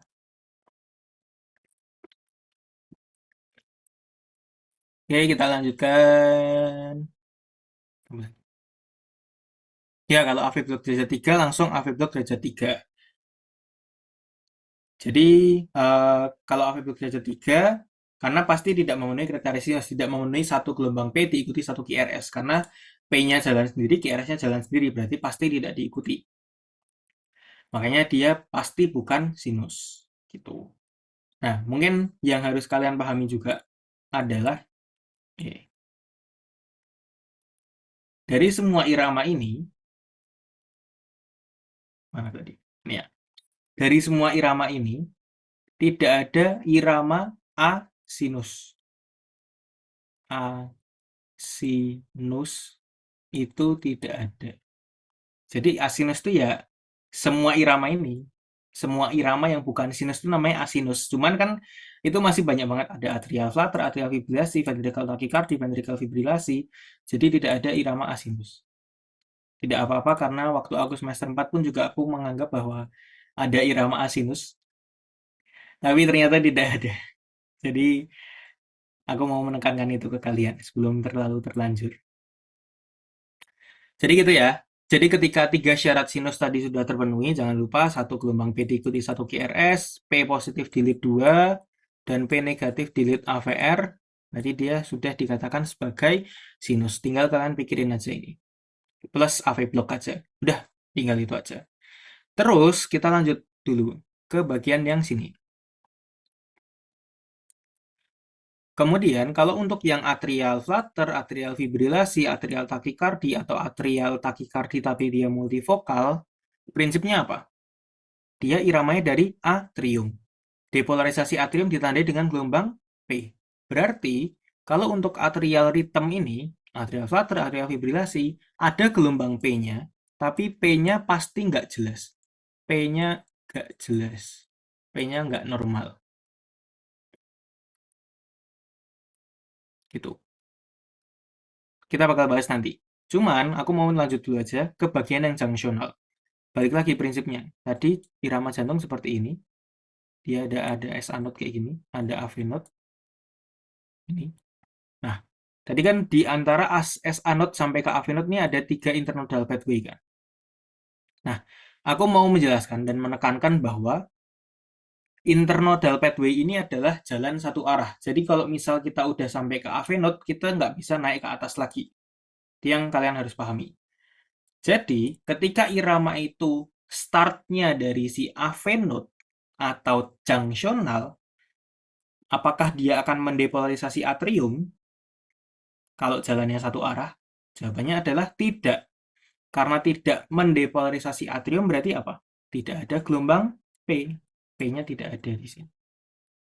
Gitu ya. Jadi kalau untuk gelombang atrium tadi P-nya ada tapi nggak jelas, kalau junctional dia bahkan nggak ada gelombang P-nya. Nggak percaya nanti kita bakal bahas, buktikan satu persatu.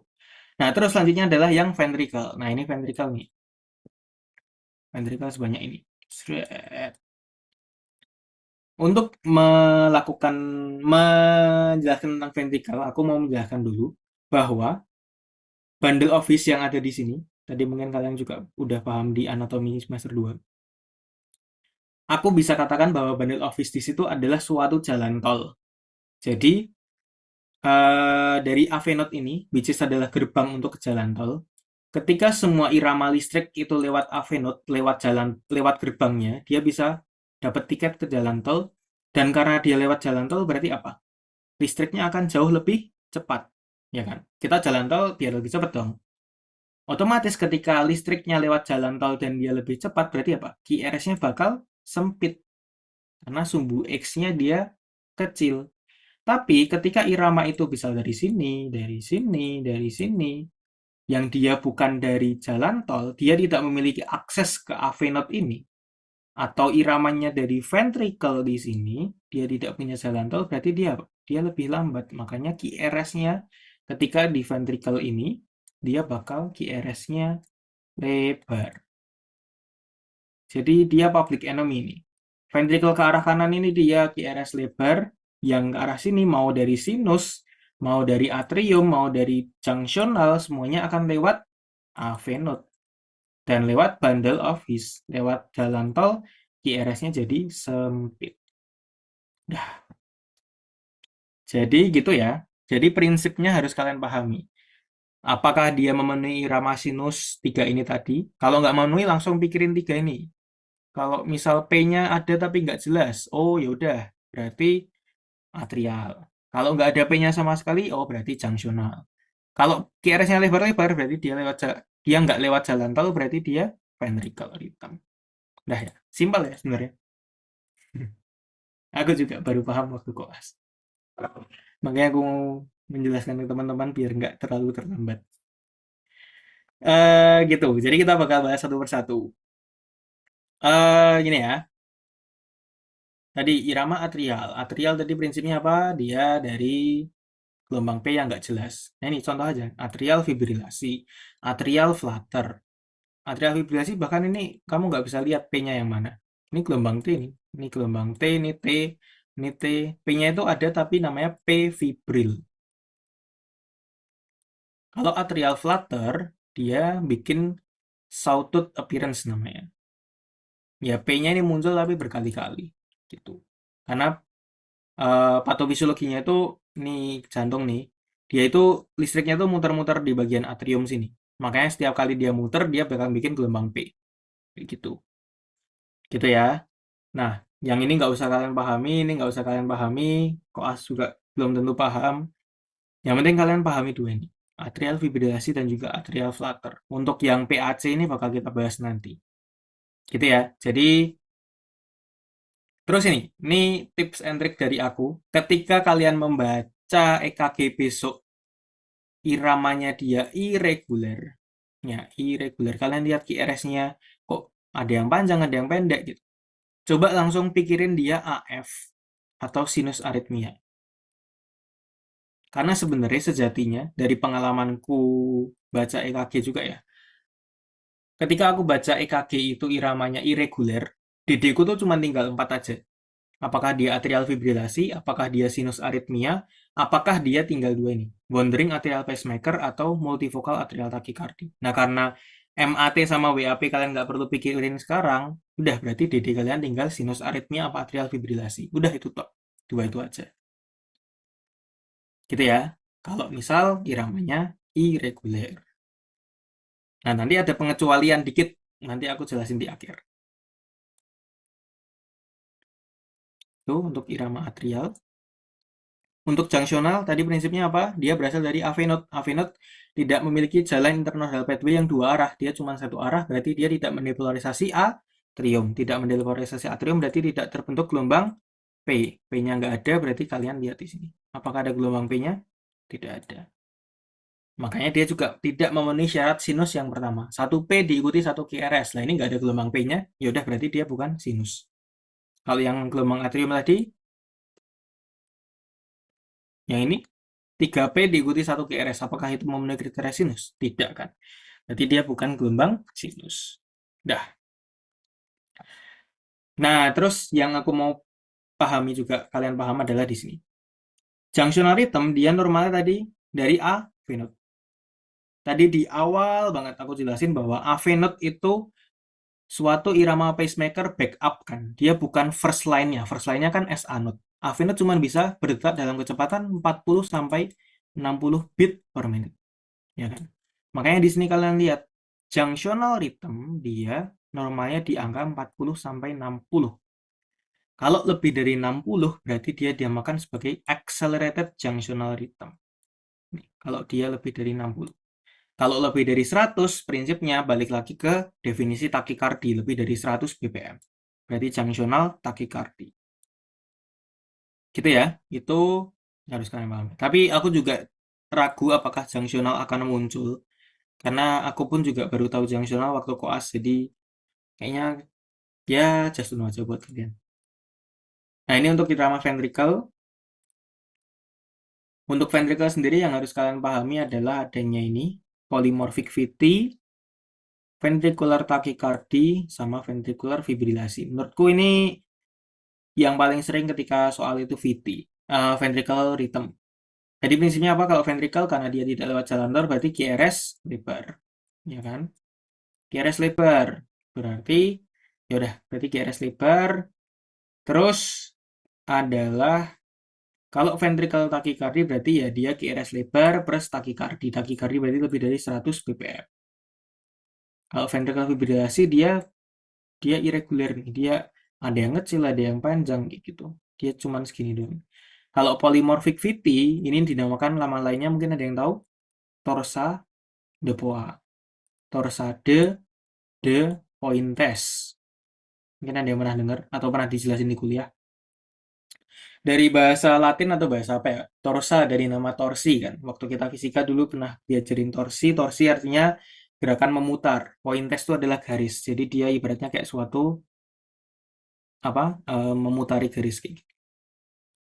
Kayak sebuah pilihan. Tapi ini juga jarang sih. Mungkin muncul tuh VT karena tadi di LO pembelajaran kalian ada VT. Kayak gitu. Ya, oke. Terus terakhir yaitu adalah PVC atau ventricular extrasystole. Nah, ini mungkin yang join grup di awal-awal ada soal terkait dengan VT nih. Nah, ini aku jelasin. Tadi juga kita skip satu gelombang yaitu adalah premature atrial contraction kalau masih ingat yang di sini. Ini yang di sebelah kiri ini, ya kanan bawah ini premature atrial contraction, kalau ini premature ventricular contraction. Nah, sebenarnya apa sih? Sebenarnya adalah intinya nama prematur artinya apa? Bayi prematur, berarti bayinya keluar sebelum waktunya. Nah, ini prematur contraction, berarti kontraksinya muncul sebelum waktunya muncul. Jadi kalian lihat di sebelah yang sini. Dia normal nih kayak gini. PQRST, tapi tiba-tiba ada satu gelombang yang dia muncul belum saatnya muncul. Dia belum diawali gelombang P, tiba-tiba muncul gitu. Nah, itu adalah premature contraction. Nah, prinsipnya premature contraction dia bisa dari premature atrial contraction (PAC), premature ventricular contraction (PVC), bisa juga premature junctional contraction. Bedanya apa? Ya udah prinsipnya sama. Premature atrial contraction iramanya dari atrium, berarti atriumnya yang masalah. Nanti ada gelombang P, tapi gelombang P-nya juga jelek. PJC dari junctional, berarti dia tidak punya gelombang P. PVC, dia dari ventricle. Berarti tidak lewat jalan tol, berarti QRS-nya lebar. Nih, kalian lihat QRS-nya lebar sekali.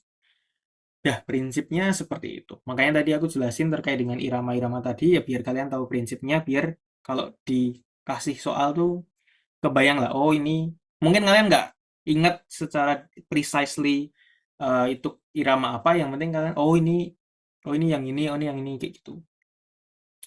Nah, untuk PVC ini emang dia di antara prematur yang contraction, primary contraction yang lain dia paling sering muncul, dan mungkin kalian bisa muncul soal kayak gini, muncul ini, yang penting adalah ini. eh Kalau misal namanya itu beda-beda, ada jenis banyak jenisnya. Kalau misal gelombang dia itu sinus ritmis normal, tapi terus tiba-tiba muncul satu PVC kayak gini, ya dia dinamakan sebagai isolated PVC atau occasional biasanya. Occasional. Occasional itu apa sih? Musiman. Apa sih? Yang tiba-tiba aja muncul gitu. Terus kalau misal dia multivokal, berarti gelombang PVC-nya itu ada banyak dan bentuknya itu beda. Mungkin nggak kelihatan jelas ya. Ini ada P kayak gini, yang ini PVC-nya kayak gini bentuknya, yang ini normalnya ke sini. Jadi mungkin agak sedikit beda. Terus kalau untuk yang ada juga yang muncul dua kali berurutan, dia namanya couplet nih. Dia muncul PVC dua kali berurutan. Ada yang triplet, dia muncul tiga kali berurutan. Nah, terus kalau yang Gemini-Gemini kayak gini, muncul pada ketukan keberapa? Contoh, trigemini, berarti dia ketukan ketiga. Satu, dua, PVC. Satu, dua, PVC. Bigemini berarti ketukan ke dua. Satu PVC, satu PVC, satu PVC. Jadi bukan satu, dua PVC ya, karena itu udah trigemini. Jadi kutukan keberapa PVC itu muncul. Quadrigemini berarti ketukan keempat. Satu, dua, tiga normal, keempatnya baru PVC. Pentagemini ya berarti 1, 2, 3, 4, kelimanya baru PVC. Ya, dan seterusnya. Gitu. Nah, terus yang harus kalian pahami adalah cara menghitung heart rate-nya kalau seperti ini. Nah, ini yang aku jelasin. Oh ya, mungkin aku jelasin dulu yang PAC tadi. PAC di sini tadi prinsipnya apa? Dia prematur, belum saatnya muncul. Tapi dia muncul dan nih, kenapa aku bisa bilang dia belum saatnya muncul? Karena kalian lihat di sini. Gelombang T-nya aja belum selesai repolarisasi. Gelombang T-nya itu belum sempurna, tiba-tiba ada gelombang lagi. Nah, kan berarti dia muncul sebelum saatnya. Nah, itu adalah PAC. Dan kalian lihat gelombang P-nya itu nggak jelas, elek. Bentuknya tuh jelek daripada yang lain. Kalian perhatikan aja gelombang P yang di sini, itu beda dengan yang di sini, dan di sini. Beda sendiri gitu. Nah, makanya aku bilang tadi, seolah-olah dia akan seperti irregular. Makanya tadi aku bilang bahwa ketika kalian ketemu soal besok iramanya irregular, DD kalian kan tadi tinggal dua sebenarnya. Apakah atrial fibrilasi atau sinus aritmia? Atau DD yang ketiga, yang aku bilang pengecualian tadi adalah dia sebenarnya normal, tapi tiba-tiba muncul premature contraction itu. Kenapa? Kenapa aku bilang itu sebagai pengecualian? Karena untuk menghitung HR-nya itu sebenarnya kalian nggak usah pakai yang metode 6 kotak. 6 detik, sorry. Yang 30 kotak besar. Tapi kalian cukup hitung aja dari yang R ke R yang normal. Jadi contoh misal yang bigem ini nih. Ya udah kalian hitung aja dari R yang normal ke R yang normal kayak gini. Kalau misal muncul yang isolated, ya udah pakai aja yang normal, jangan ngelewatin yang melintasi yang ada PVC-nya. Kenapa seperti itu? Karena dia itu prematur, karena iramanya prematur contraction. Artinya apa? Ketika suatu jantung berdetak sebelum waktunya, berarti yang bermasalah ada di bagian pengisiannya. Preload-nya itu belum sempurna. Darahnya, jantungnya itu belum sempat keisi darah. Tiba-tiba udah berdenyut lagi. Ibaratnya kayak berkedut kan jantung. Ketika darah belum terisi ke jantung dan jantung udah berkedut, apakah dia terasa sampai ke perifer? Jawabannya kan enggak. Jadi dia sebenarnya tidak dihitung sebagai functional heart rate kayak gitu. Dia bukan denyutan yang fungsional, makanya nggak usah dihitung. Dia bukan sebagai heart rate gitu. Gitu ya. Mungkin ya, cara menjelaskan aku jelibet, nanti dengerin recordingnya lagi aja. Gitu. Oke, semoga kebayang. Kita bakal lanjutin tinggal dikit lagi aja. Yang paling ribet emang bagian yang irame-irame tadi. Intinya tadi ya ada sinus,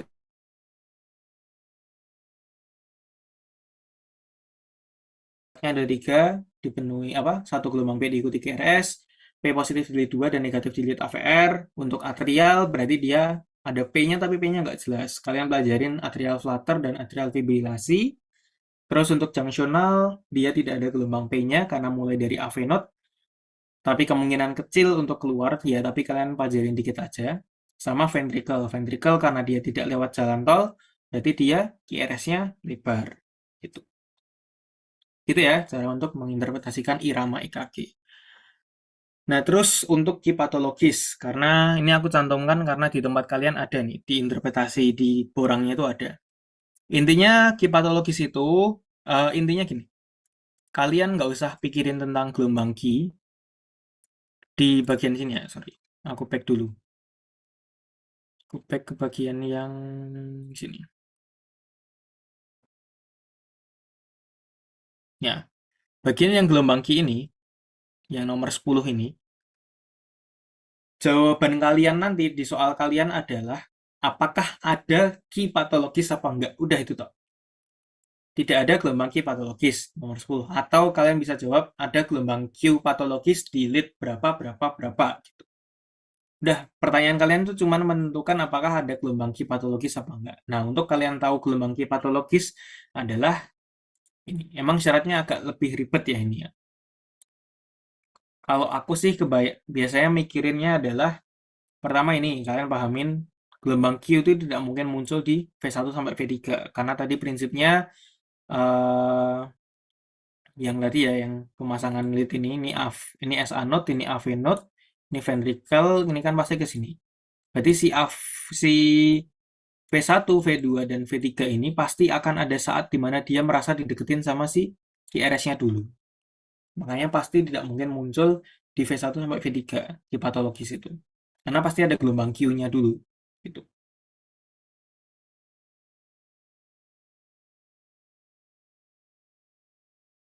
Terus kalau semisal untuk yang apa namanya? Selainnya ini apa ya? Ini di dihafal mati sih menurutku. Aku tidak punya cara lain untuk menjelaskan karena ya emang harus dihafal mati. Kalau lebarnya itu lebih dari satu kotak kecil atau dalamnya itu lebih dari dua kotak kecil atau lebih dari 25% dari QRS-nya. Ini ribet sih emang.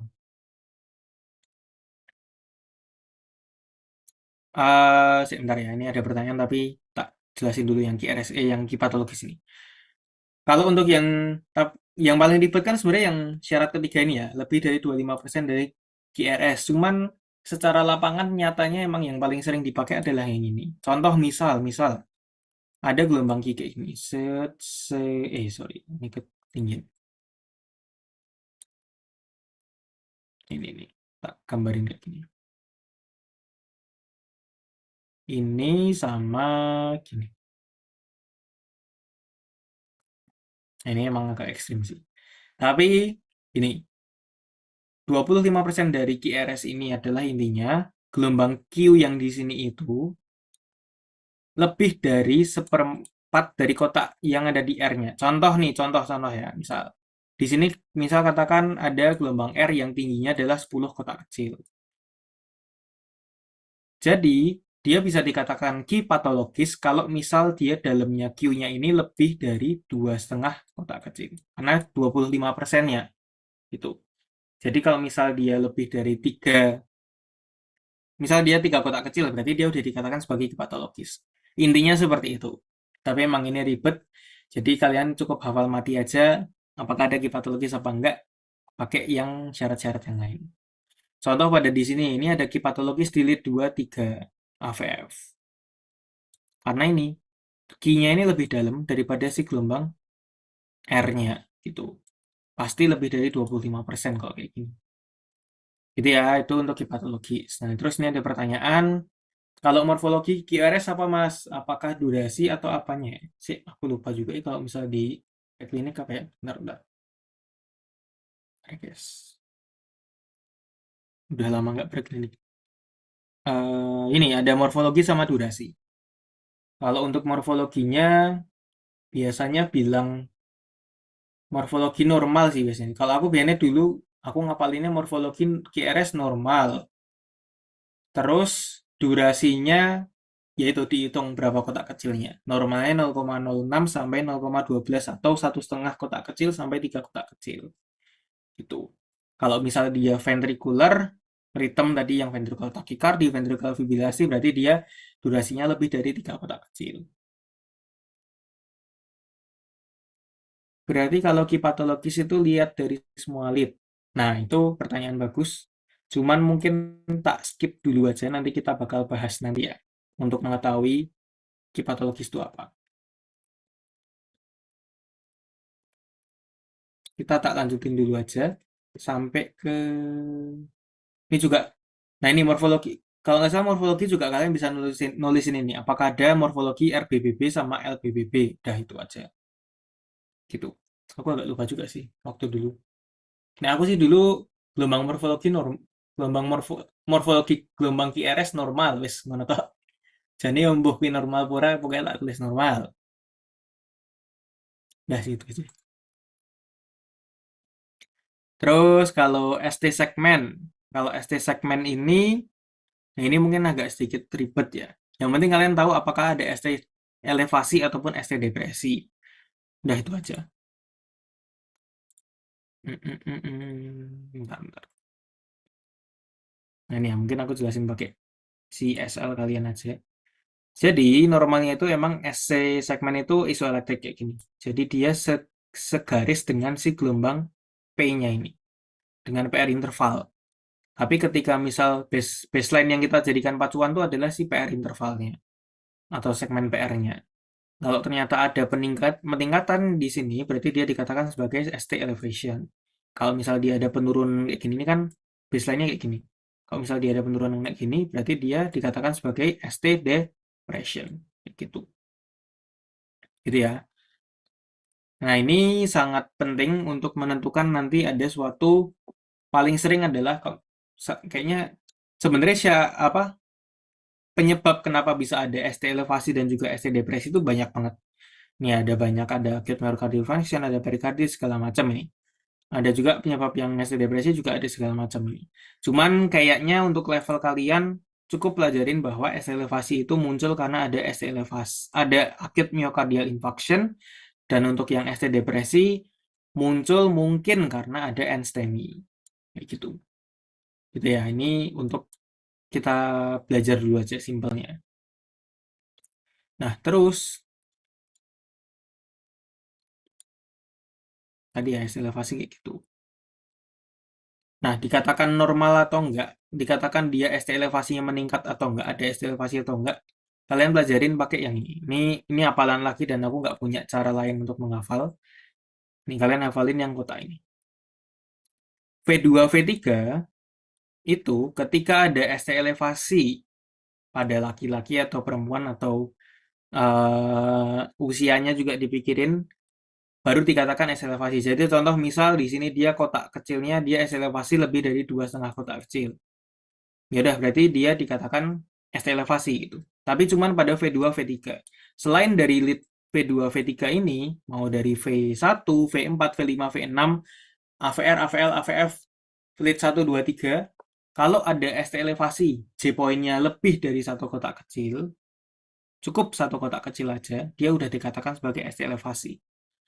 Tapi karena kalian besok kemungkinan tidak akan ada keterangan laki-laki perempuannya, jadi kalian hafal mati aja. Kalau misal ada lebih dari satu kotak kecil di sini, dikatakan sebagai abnormal. Atau kalau misal kalian waktu kuliah udah diajarin juga tentang yang ini, berapa-berapanya ini, laki-laki perempuannya ini, ya berarti ikut yang udah diajarin kalian aja.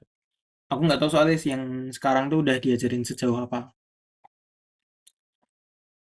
Gitu ya. Terus selanjutnya ini udah ST depresi pun juga sama. T-wave. Nah, kalau T-wave ini yang penting dia normalnya positif pada semua lead kecuali AVR sama AVF. AVR sama V1. Nah, kemudian yang harus kalian pahami adalah kalau muncul T-wave yang sangat tinggi atau T-wave yang kebalik atau inverted T-wave. Udah ini toh. Abnormalitasnya cuma ini. large T wave yang di sini atau yang inverted kayak gini. Nah, selain itu berarti dia normal. Gitu ya. Nah, ini menentukannya dari lead apa itu juga bakal kita bahas nanti seperti yang pertanyaan tadi. Pertanyaan tadi adalah lead patologis dilihat dari semua lead apa enggak. Dan ini juga sama, apakah T-wave ini dilihat dari semua lead apa enggak gitu. Nanti kita bakal bahas. Tapi ini tak lanjutin dulu aja. Nah, ini ya, ini contoh-contoh yang kalian yang disebutin di skills lab. Ini ada apa? Inverted ini kalau yang bifasik atau misal yang dia hilang kayak gini, T-flat kayak gini, itu menurutku udah advance sih. Yang penting yang sering muncul adalah itu. Ada yang normal, ada yang dia tinggi kayak gini, entah karena hiperkalemia atau ada STEMI, ada apa? Ada myocardial infarction juga gitu. Terus kalau U-wave biasanya kalau misal di EKG diinterpretasi cuman dijelasin muncul gelombang U-wave apa enggak. Setahu aku cuman itu toh. Seingatku apakah ada gelombang U-wave apa enggak gitu. Nah, UF itu biasanya muncul pada pasien dengan severe bradycardia. Jadi contoh pada pasien kayak gini. Nih. Ini habis ada T kayak gini, dia ada gelombang yang punuan kayak gini. Ini habis ada T tinggi, dia ada yang itu. Nah, ini adalah si gelombang U-wave. Emang jarang muncul sih, aku juga sepengalamanku tidak sesering itu untuk muncul. Tapi kalau misal muncul ya kalian tahu kenapa. Gitu ya. Dia itu sebenarnya adalah suatu repolarisasi dari serabut Purkinje atau repolarisasi lambat dari ventricle. Gitu. Udah sih. Emang untuk yang ST, T-wave dan U nggak aku jelasin banyak. Dan ini kita interval juga apalagi. Jadi gini, kalau kita interval aku jelasin pakai si manual kalian ya. Kita interval ini intinya adalah suatu periode di mana ventricle itu selesai dari depolarisasi, which is adalah QRS, sampai ke T, gelombang T itu selesai. Gitu. Dari permulaan gelombang Q sampai dengan akhir gelombang T. Artinya adalah fase awal si depolarisasi ventricle sampai fase akhir repolarisasi ventricle. Nah, sebenarnya normalnya itu adalah ini. Ini ribet. Bahkan aku waktu koas pun, aku juga nggak jelasin ke teman-teman koas karena ribet. Karena QT interval itu kalau misal buat kalian besok, ya udah hitung aja dari awal gelombang Q sampai dengan akhir gelombang T. Udah itu aja cukup. Kalian hitung ukur berapa kotak kecilnya dari awal gelombang Q sampai akhir gelombang T. Nggak usah diinterpretasikan dia memanjang atau enggak. Karena untuk mengetahui dia memanjang atau enggak, harus kita pakai rumus kayak gini. Modiar nganggo akar-akar kayak gini. Wis, boh, ada namanya Basset's formula. Dengan alasan yang ya ada alasannya juga gitu. Cuman nggak akan aku jelasin karena terlalu advance menurutku. Bahkan koas nggak juga, nggak aku ajarin juga. Gitu ya, itu untuk QT. Jadi kalian hitung dari awal gelombang Q sampai akhir gelombang T. Gitu. Nah, mungkin sebelum kita lanjut terakhir, apakah ada yang tanyakan dulu? Semoga lebih kebayang ya, sampai dengan saat ini. Setiap gelombangnya tadi. Oke, kalau semisal belum ada, kita lanjutkan. Hampir udah mau akhir nih. Semoga masih bertahan ya, guys. Semoga jam 9 selesai. Oke, kita bahas satu persatu dari yang mungkin dikit aja. Nggak bakal lama kok. Karena mungkin muncul di tempat kalian juga kecil kemungkinan. Aku juga nggak tahu ya. Sekarang tuh udah sesusah apa soal interpretasi kaki OSC. Jadi ini aja. Intinya, tadi kan aku bilang bahwa jantung itu, EKG itu menilai jantung dari berbagai macam POV atau sisi. Karena setiap dari jantung punya vaskularisasinya masing-masing. Setiap bagian jantung punya vaskularisasinya masing-masing. Nah, POV jantung dari EKG ini dilihat dari berbagai macam lead yang apa ya? Jadi ada lead-lead yang dia itu memandang jantung dari sisi yang sama. Contoh saja langsung. Lead dari V1 sama V2 nih kalian lihat ya. V1 sama V2 kan di sebelah sini. V1 sama V2. Dia ngelihat jantung dari sisi septalnya. Sisi antara apa namanya? Septum interventricularisnya. V3, V4 di sini dia menilai jantung dari sisi anteriornya. V5, V6 dia menilai jantung dari sisi lateralnya. Gitu. Jadi kalian harus hafal mati nih. Ini benar-benar harus hafal mati. V1, V2 adalah septal, V3, V4 adalah anterior, V5, V6 adalah si lateral. Nah, tidak cukup dari situ, kita nambahin lagi yaitu adalah lead yang ekstremitas. Lihat lead 2, 3 AVF. Itu adalah menilai jantung dari sisi inferior. Kalau kalian bingung kok bisa lead 2, 3 AVF inferior, kalian balik lagi ke segitiga Einoven. Segitiga Einoven kayak gini, lead 1 kayak gini, lead 1, lead 2, lead 3, sama ada lead AVF ke sini, AVR ke sini, sama AVL. Ya. Nah, lead 2, 3, sama AVF, dia sama-sama menilai jantung kemana arahnya nih? Ke arah bawah. Ya udah berarti lead 2, 3, AVF adalah lead inferior. Nah, terus kalau satu AVL nih yang warna hijau, kok bisa dia sama-sama hijau sama V5, V6? Karena V5, V6 dia nilai dari sini, satu AVL juga dia menilai dari sisi sebelah sini. Which is berarti sama-sama lihat dari lead lateral. Jadi, aku summarize, kalian harus hafal mati bahwa V1, V2 septal, V3, V4 dia anterior, 1 AVL, V5, V6 dia lateral, 2, 3 AVF dia inferior. Nah, itu kalian harus hafal mati. Kenapa harus hafal mati? Karena ini akan menjawab pertanyaan yang tadi. Berarti kalau lihat kipatologis itu lihat dari semua lead ya, Mas? Atau misal contoh tadi yang gelombang T juga. T-nya apakah harus lihat dari semua lead apa enggak? Kayak gitu. Jawabannya iya. Karena misal ada kipatologis pada lead 2, 3 AVF. Patologis itu secara klinis dia menggambarkan ada namanya old myocardial infarction, ada infak miokard yang lama, ada serangan jantung di bagian inferiormu.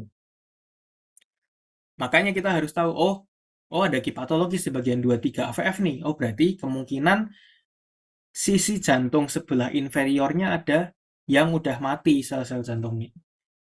Artinya mungkin ada sumbatan pada RCA-nya. Itulah cara membaca dari EKG. Contoh lagi nih, misal kalian nemu ada T inverted pada V3, V4. V3, V4 menandakan anterior. Berarti, ada T inverted di V3, V4. Berarti anterior jantungnya mungkin ada iskemia gitu. Karena ada iskemia berarti mungkin ada aliran darah dari LAD yang tidak sempurna. Gitu. Nah, untuk kalian menyimpulkan sebuah apa ya? Ini kan semua pokoknya intinya semua lead-lead kayak gini tuh penting untuk penyakit-penyakit yang berhubungan dengan iskemia dan infark. Ya, aku tak langsung dulu aja. Ya, iskemia dan infark. Nih, ya, ini adalah gambar tadi V1, V2, V3, V4, V5, V6. Terus dia ada LCX, LAD dan segala macam. Ya, V1, V2 dia septal. Dia menandakan ada proximal LAD, V3, V4 dia anterior berarti dia LAD, V5, V6 berarti dia ke arah left circumflex paling sering. 1 AVL dia lateral juga. Ini ada yang bilang apical tapi kalau aku bilangnya tetap lateral ya. V5, V6 1 AVL itu lateral, dia circumflex gitu. 2, 3 AVF inferior terus ada RCA di situ. Nah, terus aku bilang jelasin yang di sini. Jadi ada namanya iskemia dan infark. Ini mungkin kalau misalnya ada yang udah belajar ujian blok mantap sih. Iskemia dan infark tuh intinya prinsipnya kayak orang lapar. Iskemia tuh lapar, infark tuh udah mati. Karena lapar kelamaan dia bakal jadi mati kan. Jadi iskemia tuh kayak gitu. Dia kekurangan makanan. Si jantung itu kekurangan makanan sampai dia lapar. Nah, karena dia lapar berkepanjangan, dia bisa bakal jadi infarction. Nah, jantung itu kekurangan makanannya apa? Makanannya apa sih? Makanannya oksigen. Kok bisa kekurangan makanan karena ada sumbatan di pembuluh darahnya. Karena pembuluh darah itu mengantarkan kepingan darah atau hemoglobinnya, hemoglobin mengandung oksigennya. Karena ini ada sumbatan, otomatis jantungnya nggak bakal kena makan, kayak gitu. Makanya dia bakal terjadi iskemia atau infarction. Iskemia ditandai dengan adanya T inverted, ya, T wave inversion. Kalau untuk infarction dia bisa